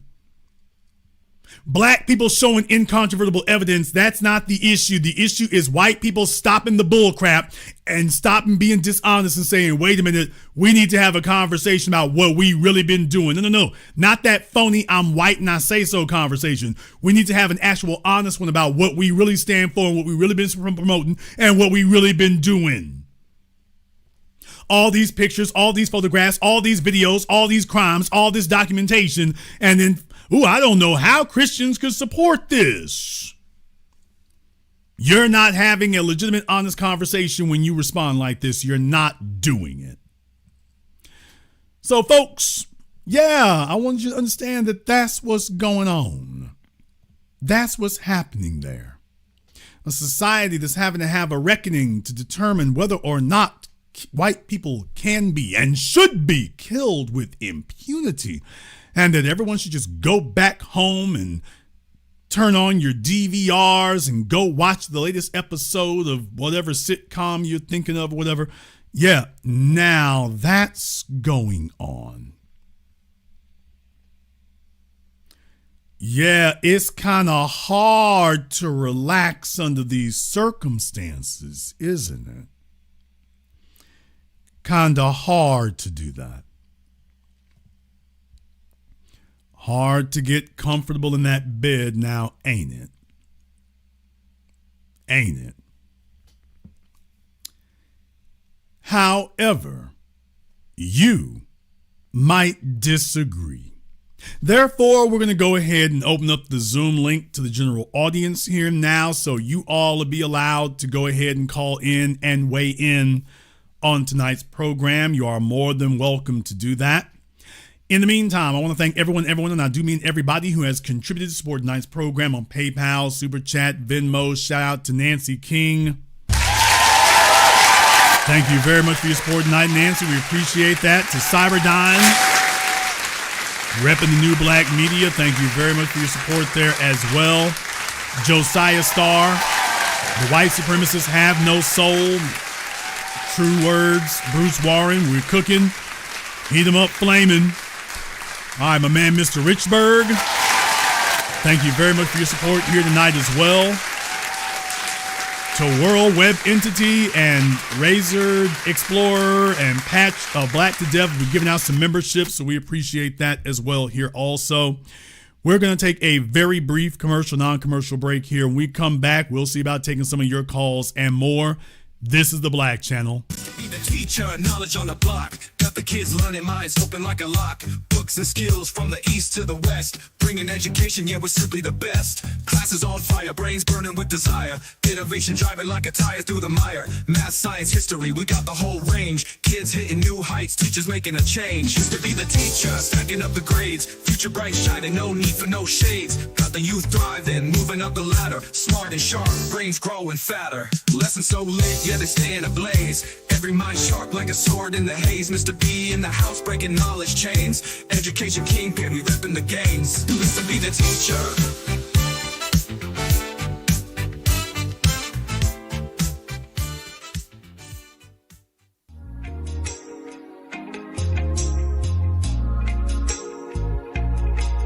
Order yours today to experience all the benefits of Ash Kickin' Body Butter. With skin so smooth and soft, you'll thank us for it. Shop Ash Kickin' online. That's ASHKICKIN.com.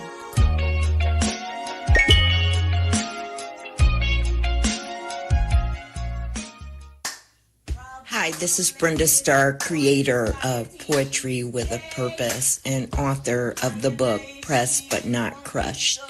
Pressed But Not Crushed is an anthology of political poems that address current and historical issues in American descendants of slave population and African American population. The book describes slaveries and its residuals, Jim Crow segregation, social depredation, and other relevant issues to American descendants of slaves and African Americans, including the current political climate that does not address our issues.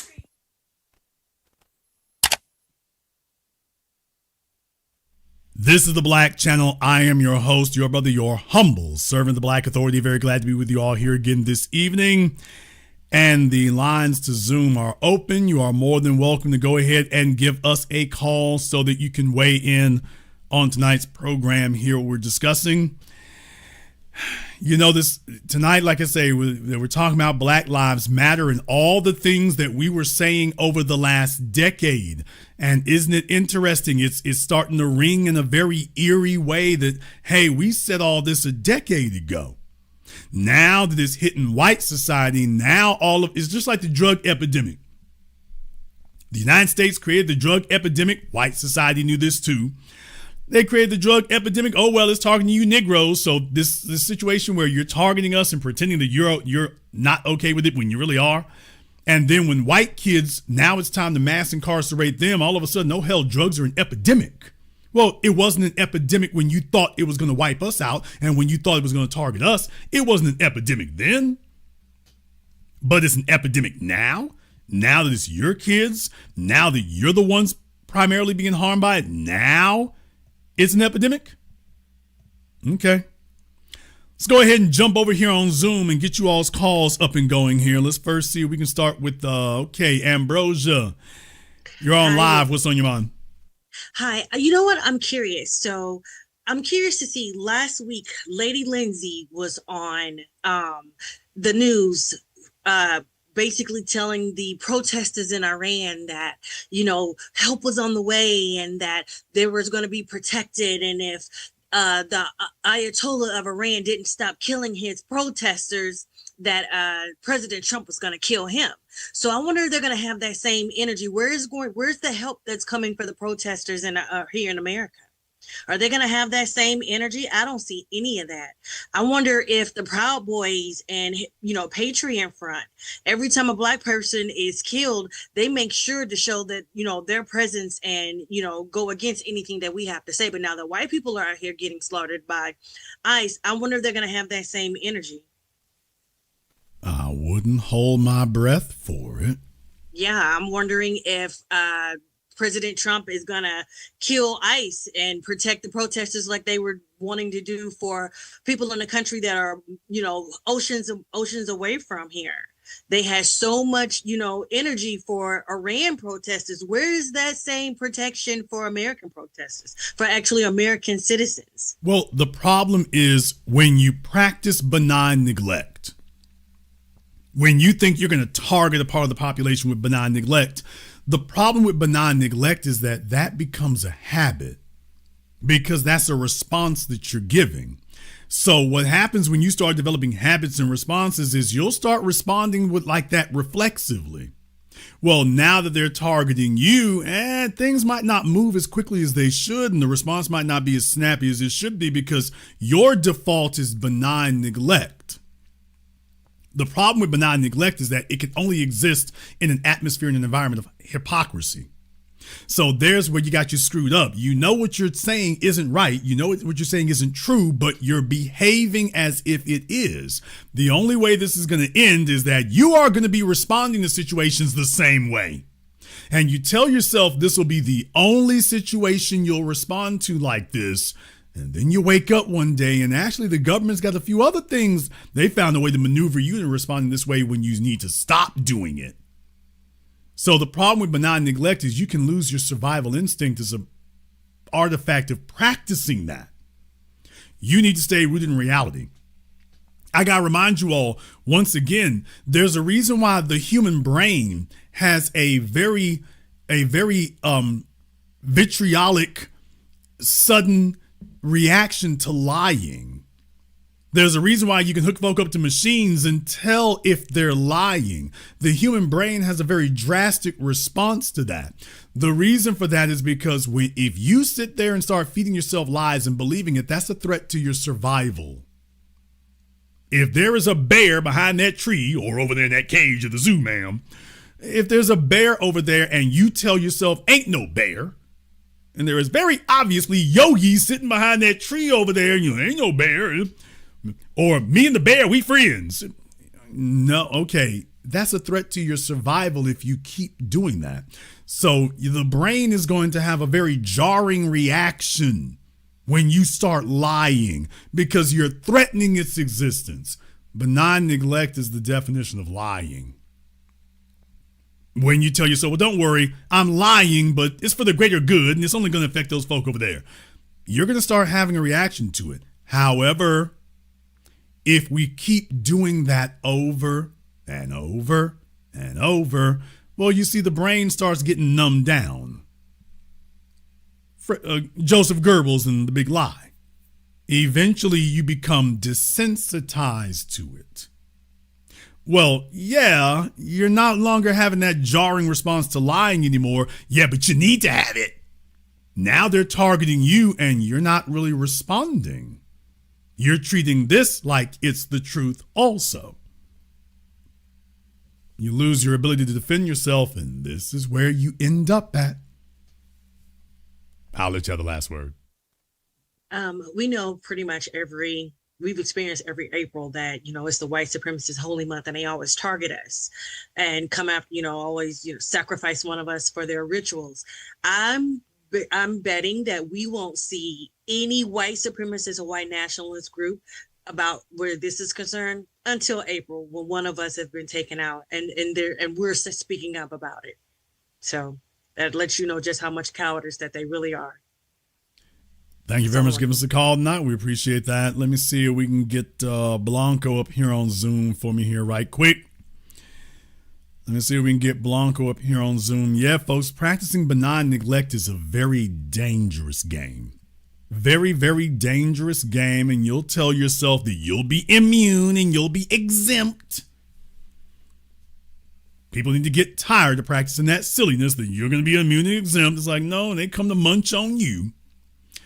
All right, we got Blanco here on Zoom. Blanco, what's on your mind? What is up, Jason? What a week. This reminds me a lot of what happened this week with the WEF with Mark Carney.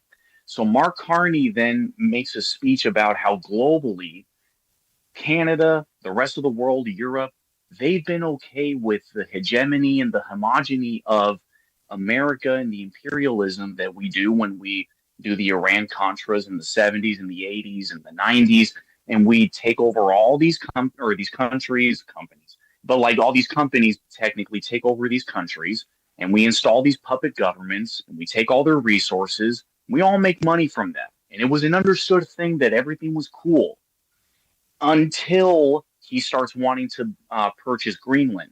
Then we have a conversation of, well, these mid powers and these superpowers should be able to have a conversation. So it's only until ICE comes knocking on white neighborhoods, like you said, they like the drug epidemic becomes a health crisis only when white kids are being attacked by drugs or whatever. So we're okay with brown countries getting invaded. We're okay with black countries getting bombed the fuck out of everything. But when you do it to Greenland, when you do it to a white country, now we have an issue. Now we have conversations. So yeah, this is a great broadcast. Well, yeah, because they're all on the same side.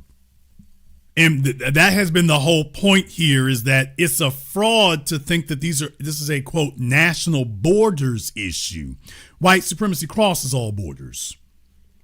And it's not about controlling or limiting America or controlling and limiting Leopold. It's not about controlling and limiting France. It's that when you start controlling white supremacy, that's when the reaction happens.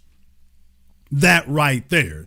Everybody plays dumb about what it really is right up until you start limiting them. So no, the border is not about the borders. It's about which practice reinforces white supremacy. That's what it becomes about. It becomes about that. And in situations like this is exactly what it exposes people. No, at the end of the day, you start pushing back on white supremacy, and they're gonna lock arms with each other. Exactly. I would only just land the plane by asking this. Do you really think this is 2026? We haven't even finished January. Do you really think that Trump is going to make it health-wise, life-wise? Do you really think he's going to make it to another year? People keep asking that kind of question here, and I don't see anything. I mean, like I say, earlier this year, folks were talking about, oh, take a look at his hand, and oh, nobody has seen him, and oh, he's had a stroke. You know, folk were saying that, and at some point, you all have to just accept that's wishful thinking. That's wishful thinking. If something happens, it'll have to be a piano falling on him or something. It'll have to be something like that. So, well, I mean, I don't know. Last time a piano's fell on somebody, I'm not really sure. But what I am saying is that, no, I would not bet on that being the issue. Here's the real problem. Even if it were, that's not going to change anything. Please understand, he is not alone. He's not by himself. He got back Everyone up. around him. Yep. He didn't get there on his own. He didn't get there by himself. That is not what's happening. That is not it. Let me show you something up here on the screen, folks. I wanted to go ahead and pull this up right quick. Dovetailing off of what Blanco just brought up here. For those of you who are not aware, Trump posted this 10 hours ago. The last thing the world needs is to have China take over Canada. It's not going to happen or even come close to happening. Thank you for your attention to this matter. So, yeah, some other folks are like, okay, we're going to make some new friends. And Trump is threatening gangsterism. They're threatening gangsterism with it. So this is not going to go over well. This is not going to go over well with folks. You're running out of friends, man. And here's the real problem. The real problem is for America, the consequences aren't going to fall on him. They're going to fall on everybody else. America losing its stature and its status, that falls on everybody else. Trump, one way or the other, I mean, he's got more days behind him than he has in front of him, is the bottom line. All he's trying to do now is secure wealth for his family. He's not trying to secure it for him. And basically we will be the ones getting passed the bill as a result. That, yeah. So regardless, it's the entire team that's around. Everyone that says yes. I mean, I know you saw that the Democrats, 149 House Democrats, whatever, voted to give him an increase in the military budget. So just like how Nina Turner said it, broken clock is right twice a day. Look, until you actually do something, and like you said, hey, let's turn that around and give that money to the tangibles. But until you turn around and you actually don't stand with him on the vote, I don't care what your tweet is. Fuck your vote, fuck everything. Until you actually vote a certain way and the results speak for themselves, you can tell me all day long you don't like Trump. Congratulations. He's icky. He reminds you of your creepy uncle. I got it. Cool. Vote that way. Otherwise, you're complicit in the bullshit that he's doing. The whole point that we did was that we were going to allow the heat to get raised, because when things are just simmering, people play dumb. People try to sit comfortable when they're watching injustices and watching wrongdoing happening all the damn time. And everybody wants to sit around and play stupid like they don't see this happening in front of them. So you know what? If we just let all hell break loose, obviously, maybe we need to turn this temperature up a whole lot more, since you've been pretending you don't feel this. Okay, let all hell break loose, and let's see how long you can ignore that. And maybe politicians talking stupid and talking around things and ignoring these issues. Maybe if we force this to become the front burner issue, we can get everybody on the same damn page that it's time to do something about it. Because you know what? Right now, the real thing, and I want to talk about this before, the real thing is I think there's going to be a number of folks looking at what's going on right now, and their reaction will be, if Trump doesn't like it, it's the thing for us to do. Now, that's the kind of thing I'm looking for, because I'm like, oh, I'm so glad y'all said that, because this little reparations issue been sitting back for a minute, and Donald Trump damn sure don't like that. So if you really want to stick it to him, if he says no and you say yes, oh, great. I got the perfect you say yes issue. I got the perfect one. And you want to talk about a game changer? Well, that would change a lot. Thank you very much for giving us a call now. We appreciate that. Let me see if we can get rolling up here on Zoom for me here right quick. Yeah, I mean, right now, if you want to look for an issue that would burn him alive and whatnot, oh, that would do it right there. Oh, that would do it. All right, we got Roland here on Zoom. What's on your mind, Roland? Hey, how you doing, Jason? I'm a little late to the broadcast, but from the piece that I did catch, excellent broadcast, and thank you for having me up. I just wanted to say a few quick points. First of all, the title of the night's broadcast, it brings to mind for me Malcolm X on that TV special that he produced, and the reason I say that is because had Malcolm there trying to making a front. Okay, brother, your phone's breaking up on you there, so I'm going to give you a minute here. See if you can find a different spot to stand in, because you started digitizing. So your video looks good, but like I say, if y'all are trying to use your 4G or stuff, I strongly recommend you make sure you have a regular landline service for that, because that's going to be problematic. Yeah, folks, like I say here, what they're experiencing in these, I think you're gonna start seeing folks have a backlash to these things, because that's one of the things you look for, is that whatever he wants, we going in the other direction. Whatever he wants, we going in the other direction. That's the kind of thing you're looking for right there. And I think there's going to be a lot of folks who are going to come to that conclusion. Well, okay, whatever Trump wants, we going in the other direction. Or at the very least, these will be subjects that they'll be more open to, if for no other reason than to punish him.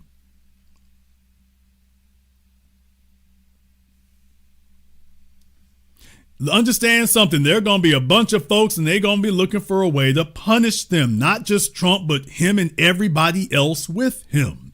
And I'm like, you know what? I'm so glad you said that, because I know a very galvanizing issue that will accomplish both of those goals. Make sure these bastards can never make a return, and at the same time punish them eternally for it. Oh, I know exactly what would do that.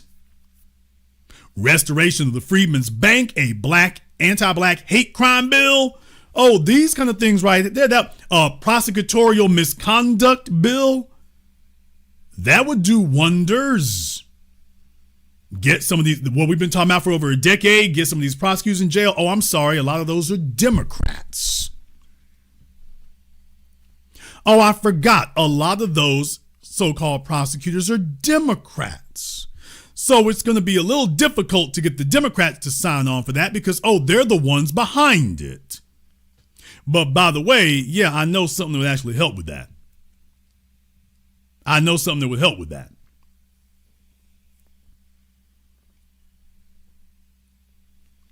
See, what's going on here is that we've allowed the situation to escalate. We've allowed the situation to escalate, and that's exactly what it needs to be. Now that he's gotten so hot that everything else has been smacked off the table and everything's been wiped off the front page and this is taken over, it's going to force people to make hard decisions. And some of the excuses that they used to tolerate from the political class when everybody was sitting around playing dumb, yeah, I think the whole thing is that now you're seeing that them losing altitude. They're going to hang in there as long as they can, but they're losing altitude. Let's go see if we can get Jay up here on Zoom for us here right quick. All right, we got Jay here on Zoom. Jay, what's on your mind? How you doing, Jason? This is my first Zoom call. I just got a quick question. Do you think if J.D. Vance were to become president, would he have Silicon Valley in tow, and would he be using the Straussian moment as a reference and cast aside the Constitution? Well, I mean, first of all, he's already got Silicon Valley with him here. You know, the old corporate system, they were content to be very passive. So they would make their little contributions. They would support parties, but they made it a point to support it on the low. Never be blatant. Never be obvious with it. Elon Musk is a change from that. So he was really the first one front and center, willing to sacrifice his reputation and everything else to promote a specific candidate and a specific agenda. However, what we didn't realize at the time was that his old buddy Peter Thiel had the same idea. What he did was he chose a different person, J.D. Vance. So what you see now is Silicon Valley operates a whole lot differently than Madison Avenue did. Madison Avenue wanted to keep it low key. Silicon Valley is up front with it. And so, man, they're not on their way. They're already there. J.D. Vance is Peter Thiel's boy. And that's blatant. So Trump is Elon Musk's boy, and J.D. Vance is Peter Thiel's. So the PayPal mafia has come a long way. As far as the Constitution, I mean, baby, that's already gone. That's already arbitrary. That's not on its way to it. It's already arbitrary. I need a lot of folk to just recognize that the Constitution has already been compromised and disregarded. You don't want me to just sit here and start naming off all the laws that are currently on the books that directly violate the Constitution. The Patriot Act is a direct violation of the Constitution. Direct violation, not indirect. So it's a bunch of things here, from telecommunications to FISA. FISA has basically been operating outside the law.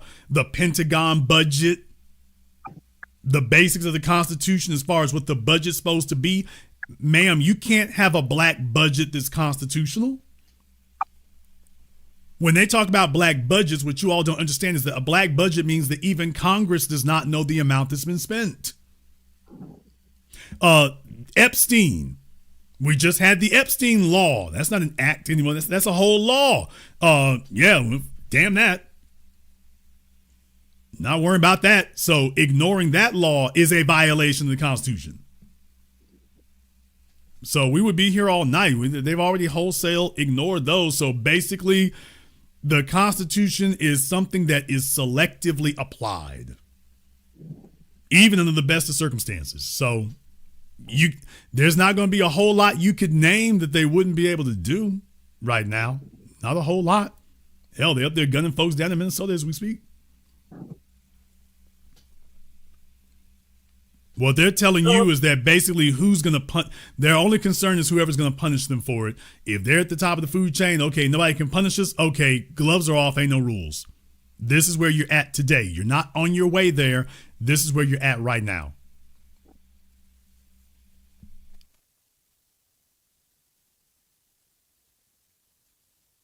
Thank you, Jason, for taking my call and clearing that up. Have a good evening and Black First. Black First, thank you very much for calling night. Yeah, y'all, I mean, you're already there.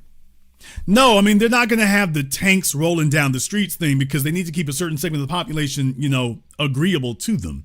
But as far as, the Constitution overruling things, like, oh, no, the Constitution is an obstacle. The Constitution is an obstacle. So everyone has been circumventing the Constitution because the Constitution isn't just, it's not just a little bit of an issue. That thing is an obstacle. It's like, okay, well, damn that. Damn that. All right, let's see if we can get Huey up here on Zoom for us here right quick. All right, Huey, what's on your mind? Not much, brother. Wonderful broadcast as usual. And I'd like to thank you very much for doing this broadcast because heart to heart with this situation, as you and I have been talking about, this is what happens when you have a monster that tastes blood. This is not going to be the first, and it's probably not going to be the last. At this point, Black folks, only thing we do is just sit, watch, and monitor. As Jason said, that's the only thing we can do. Other than that, it's unfortunate what happened to this gentleman. But at the same time, it's like if you would have stopped this during Trayvon Martin, Tamir Rice, all the way up to Eric Gardner, this wouldn't be an issue for you, for white America at this point. Yeah, I mean, the time to put the American law enforcement apparatus in its place was a decade ago when we hit the streets, when everybody was acting like they didn't know why we were out there and that wasn't necessary and y'all causing problems. Because remember, the Roland Martins of the world didn't want us out there then either. Ooh, you gonna hurt the Democrats' chances of getting reelected. You gonna hurt their chances in the midterms. So everyone was playing dumb about this stuff back then. And they were perfectly willing to allow us to be harmed and even killed so long as it kept the peace. And this is the inevitable result of that. So it's like, oh no, I can't rush to the rescue. And it's not about being vindictive. It's about, I gotta let you roast long enough so that it breaks your appetite to repeat this. Because if we come rolling into the rescue and come save them, that they're going to be like, okay, well, so that got taken care of quickly. It's like, no. Let me let you roast for a while so this becomes a traumatic experience so that you don't even have an appetite or a desire to repeat this, that you would consider going back to this to be a worse thing than this would be such a bad thing that you will consider allowing that situation to repeat itself, starting with our mistreatment, that you realize you've connected the dots and that you're more afraid of allowing it to start again than you are of the discomfort you're feeling right now in the short term. That's what needs to happen. And if they get their fat yanked out of the fire quickly, they'll just go right back to it immediately. It's like, no. Let me let you roast long enough so I can make sure you're done with it. And that's not where they're at right now. Please understand, that's not where they are right now. They ain't there yet. Jason, how much longer? Another year or two? Oh, 100%. I believe that our brother and our mentor, Dr. Claude Anderson, says that in order for people to break certain habits, they have to feel enough pain to stop doing what they're doing. Because to be honest with you, they have not felt the pain yet, because if they felt pain, they wouldn't be doing the same continuous thing. And also to another point is that the Democrats, they've set up all the weaponry for Trump to use. So yeah, it's mostly their fault. Also, I'm seeing a bunch of our celebrity class saying thoughts and prayers and giving their opinion to this, but like they weren't like this when it was us on the street. So I'm glad that we're delineating. We're also checking some paperwork, which is good, Jason. This is very good. Yeah, look, the celebrity class now, all they can do is get clowned. They took a historic loss in 2024 because they all tried to rally the wagons for the Democrats. It failed miserably. What it did was it delegitimized them. And by delegitimized, what I mean is that nobody's looking to them for influence. It showed people that they don't have any influence. That includes Beyonce. So that was an epic loss for Jay-Z, Beyonce, the actors, all the entertainer class. The general public showed them that we have distanced ourselves from you. You don't have any sway, because when you should have been speaking up, you didn't. Now you've been paid off and all of a sudden you're going to come rally the troops. Oh no, that's not going to work. So no one's going to look to them to rally anybody again, because when it counted was 2024, and what they showed is they don't have the power to do it. All right, well, then they just went back to their caves again. That's all they did. But for the general population, you have to live with the consequences. We're okay with that because we've been living with the consequences the whole damn time, Democrat or Republican. It didn't matter who was in office. Everybody was doing us the same damn kind of dirty. It's like, okay, let's get us the craziest bastard we can to do everybody dirty then. Let's go ahead and just do that. And by the way, we're just going to sit back and let him ride. No, we're not taking to the streets. No, we're not protesting. No, you cannot use our righteous grievance as your shield either. No, we are not going to back it up. No, the old dead black media does not run the yard. No, we are not going to support the old folk there in the first place. By the way, let me go ahead and show y'all one more thing. Let me go ahead and show you all one more thing here. That, as a matter of fact, I pointed this out here before. Yes, folks is getting their damn wake-up calls, people. Folks are getting their wake-up calls. Jason, what you mean by that? Old Joy King. I mean, great. What am I talking about? Gail King. I'm doing terrible with the names tonight. Joy Reid. We'll get to you later. Oh, man, over there at CBS. Oh, man.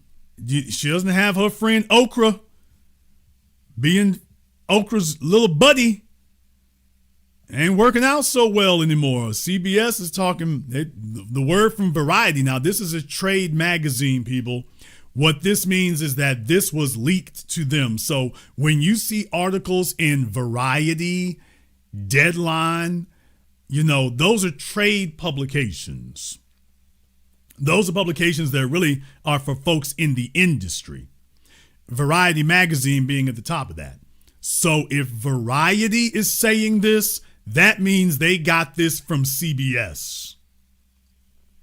That CBS is leaking it out there that, yeah, don't be surprised if Gail disappears. And it says that CBS's new chief, not just news chief, their new head of CBS, Barry Weiss, believes Gail King's $15 million a year salary is no longer viable in a weaker media economy per sources. King is reportedly weighing her next move within the network. Oh, please. A special correspondent role or a one-year farewell deal at a lower salary. Folks, what does Gail King offer or provide on CBS that is worth $15 million a year? Think about that for a few moments. Of all the people on television who could make $15 million a year, okay, she's getting $15 million a year. Can someone explain to me what is the $15 million of value that she provides? And actually, that's not the correct number either. Because if you're paying her $15 million a year, she needs to really be generating $100 million a year of value in order for you to justify paying her 15. She can't just bring you 30. And it's like, okay, if I'm paying you 15, I better be getting 100. What is it that she's offering that's worth $100 million, $15 million, much less 100? Someone tell me, what is she doing or producing that's like, you know what? Hey, we got to pay her 15 mil to keep her. What is it that she does? Show me where you see $15 million of value. $15 million of audience, $15 million of sponsors that specifically, hey, without Gayle, we would not be buying these ads. Show me anybody who's saying that, the real person we need to watch is Gayle King. I really tuned in to CBS this morning for Gayle King. Who the hell? Show me who's saying that. So I'm saying that, by the way, I didn't even know she was getting that much. 15 million, that's damn near Rachel Maddow territory. That's damn near lead anchor territory. For just, the CBS morning show side piece over here, what do you do? But you already know what she does. She's Oprah Winfrey's buddy. I'm just letting y'all know there's stuff going on all behind the scenes.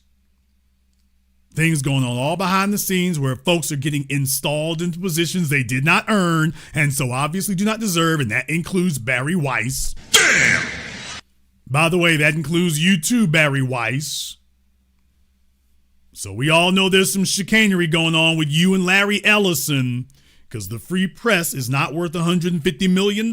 So that includes you too, Barry. But then again, I guess you're on the right side of things since you're buddied up with the new boss. But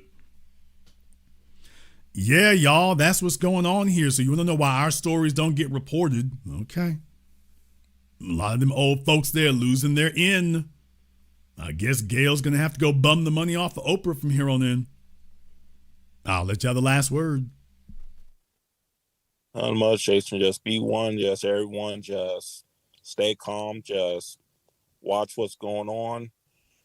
Once when election season comes, they can either come with our demands or they can get the door slammed on them. That's all I got to say.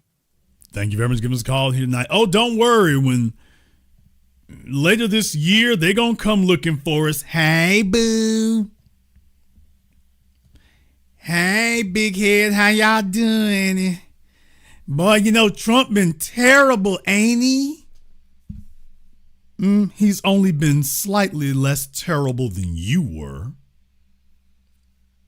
Trump has been doing us all kinds of dirty. Well, he was doing us only slightly less dirty than you were doing us. Yeah, he's a little bit less awful than you were. But this idea that you're going to get our support while you openly, brazenly sell us out, yeah, that's what's run out right there. That you're going to get our support while you sell us out, while you ignore our needs, and then got the gall to support everybody else except us. It's like, oh, no. I want to see how far Trump can go with this because, right now he's shooting average Americans in the street. Eventually, he's going to be able to get one of y'all politicians. What? Damn! Eventually, he's going to be able to get one of you politicians. At some point, he'll be able to do that. And wait till you see us practice benign neglect. See, when them Democrat politicians got arrested over there in New Jersey for sitting up here caping for the illegals, wasn't nobody hitting the streets and whatnot. Trump went ahead and slapped the cuffs on them, and they just had to sit in the damn pokey till they could bond out. You didn't see any of us run to your defense, and we ain't coming, and we ain't mad about what happened. So you play dumb? Okay, then we all gonna play stupid together is what we gonna do. We're all just gonna play dumb together. And I have a feeling you're gonna like it a hell of a lot less than we did now that they're targeting you. So when they do spin the block and you know it's coming and they start talking about how terrible things are and how bad things are and what we need to do, don't need to do a damn thing except tell you where you need to drop the tangibles. And then we'll show you how to deal with Trump. But what you're not going to do is do the same old where you sit up here and play stupid and dumb, and then you're not going to change anything, and then we sit up here and be the damn crash dummies, and we support your agendas, and then you say, thanks for voting for us, suckers. All right, back to the same old same. It's like, no, just keep it like it is right now. Let Trump run wild. Let him go ahead and indict all of y'all. What we did was say, you know what? Why don't we just go ahead and let one side prevail? Instead of keeping up this damn seesaw back and forth, just let one side prevail. As a matter of fact, the crazier one, let them go ahead and do that. We're just not playing along anymore that you all are actually a benefit to us. So, yeah, this year you're going to spin the block. And if you don't come with some correct conversation, it's like, you know what? We'll check back on you in 2028, assuming you're still here. Yeah, assuming that Trump hasn't jailed you or bankrupted you. See, there's the real issue right there, folks. The real issue for Trump, for example, is when he sends the Justice Department after people, it's not about putting them in jail. You do understand that when the feds sue you, that's a federal indictment. It doesn't matter if you can, quote unquote, win the case. People, how much does it cost to defend against a federal indictment? It costs millions of dollars. That's why Jerome Powell, the Fed chairman, that's why he put out that video. This is unprecedented when he said that the Justice Department is investigating him for criminal accusations, because he knows it doesn't matter if it's unfounded. It's going to cost millions to defend yourself. Even if you know you're going to win, you're going to pay millions against it. No, that's the reason for it. And because they made it so easy for the feds, all of a sudden that 98% conviction rate seems pretty damn ominous. You're going to have to defend yourself against the feds, and you're going to have to pay for it out your own damn salary. And remember, most of the law firms in D.C. don't want to represent anybody that could piss Trump off, so they done fell back. Remember, he knuckled them under first, and then he's going after everybody else. So now you got to go find a law firm that will defend you. Okay, but that can cost millions of dollars unless the court just very quickly throws it all out. But if Trump and them drag this out, they'll just bleed you dry. No conviction necessary. They will just bleed you dry.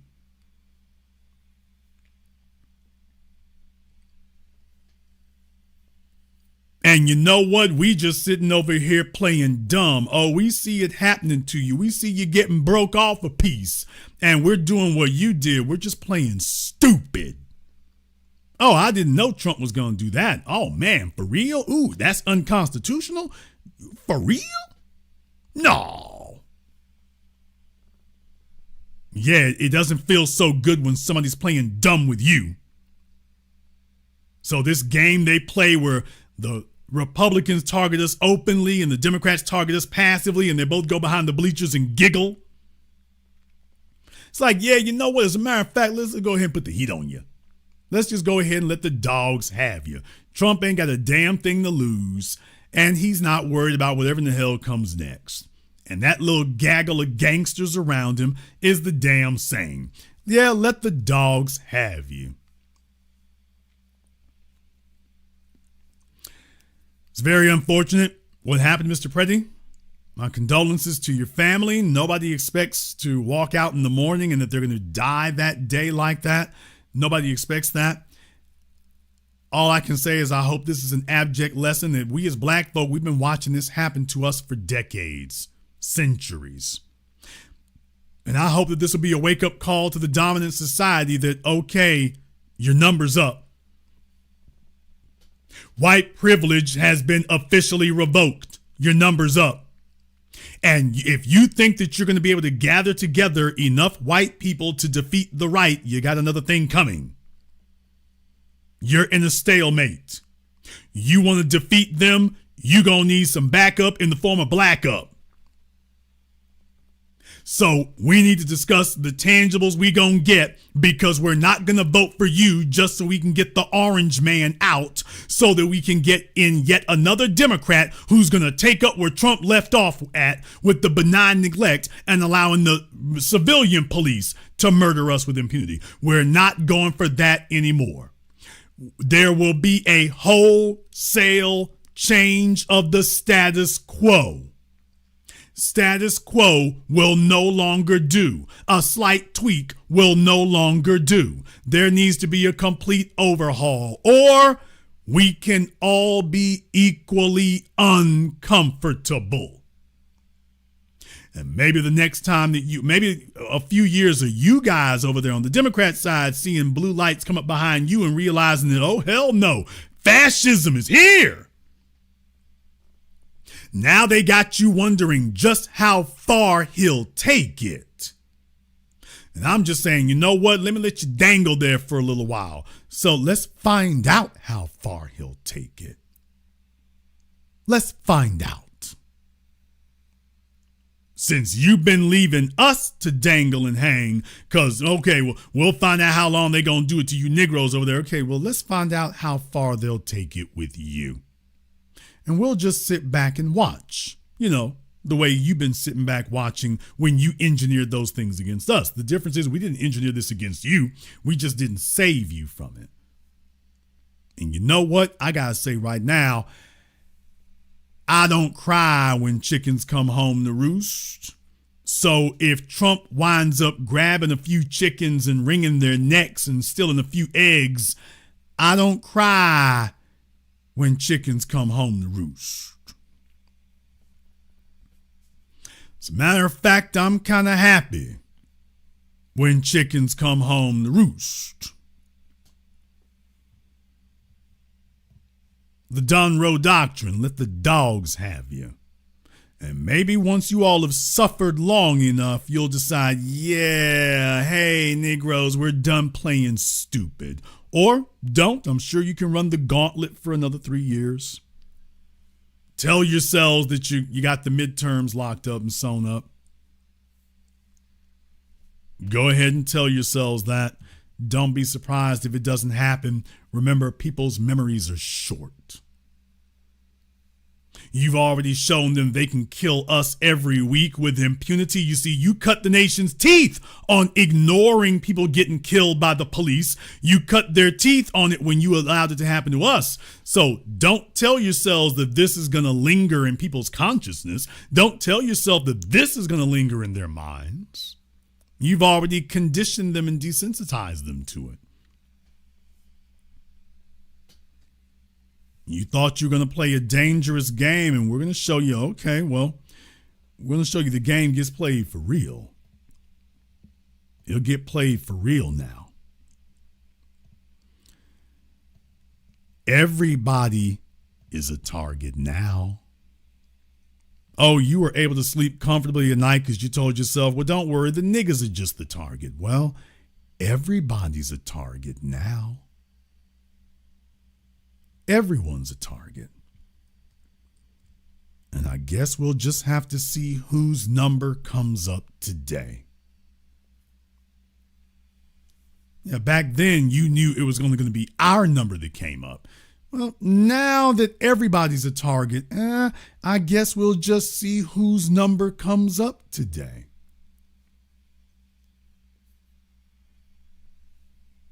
I guess we'll see. We're going to go ahead and wrap things up here tonight.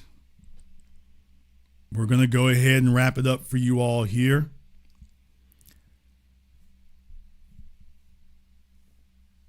If you are new here to the Black Channel, welcome to the haven of intelligent Black thought. We do this every weekend, holidays, some days in between. So make sure that you click that subscribe button and that notification bell so you can keep up with us. If you haven't been to blackchannelfilms.com, check out our groundbreaking best-selling documentary work. You want to do that there as well.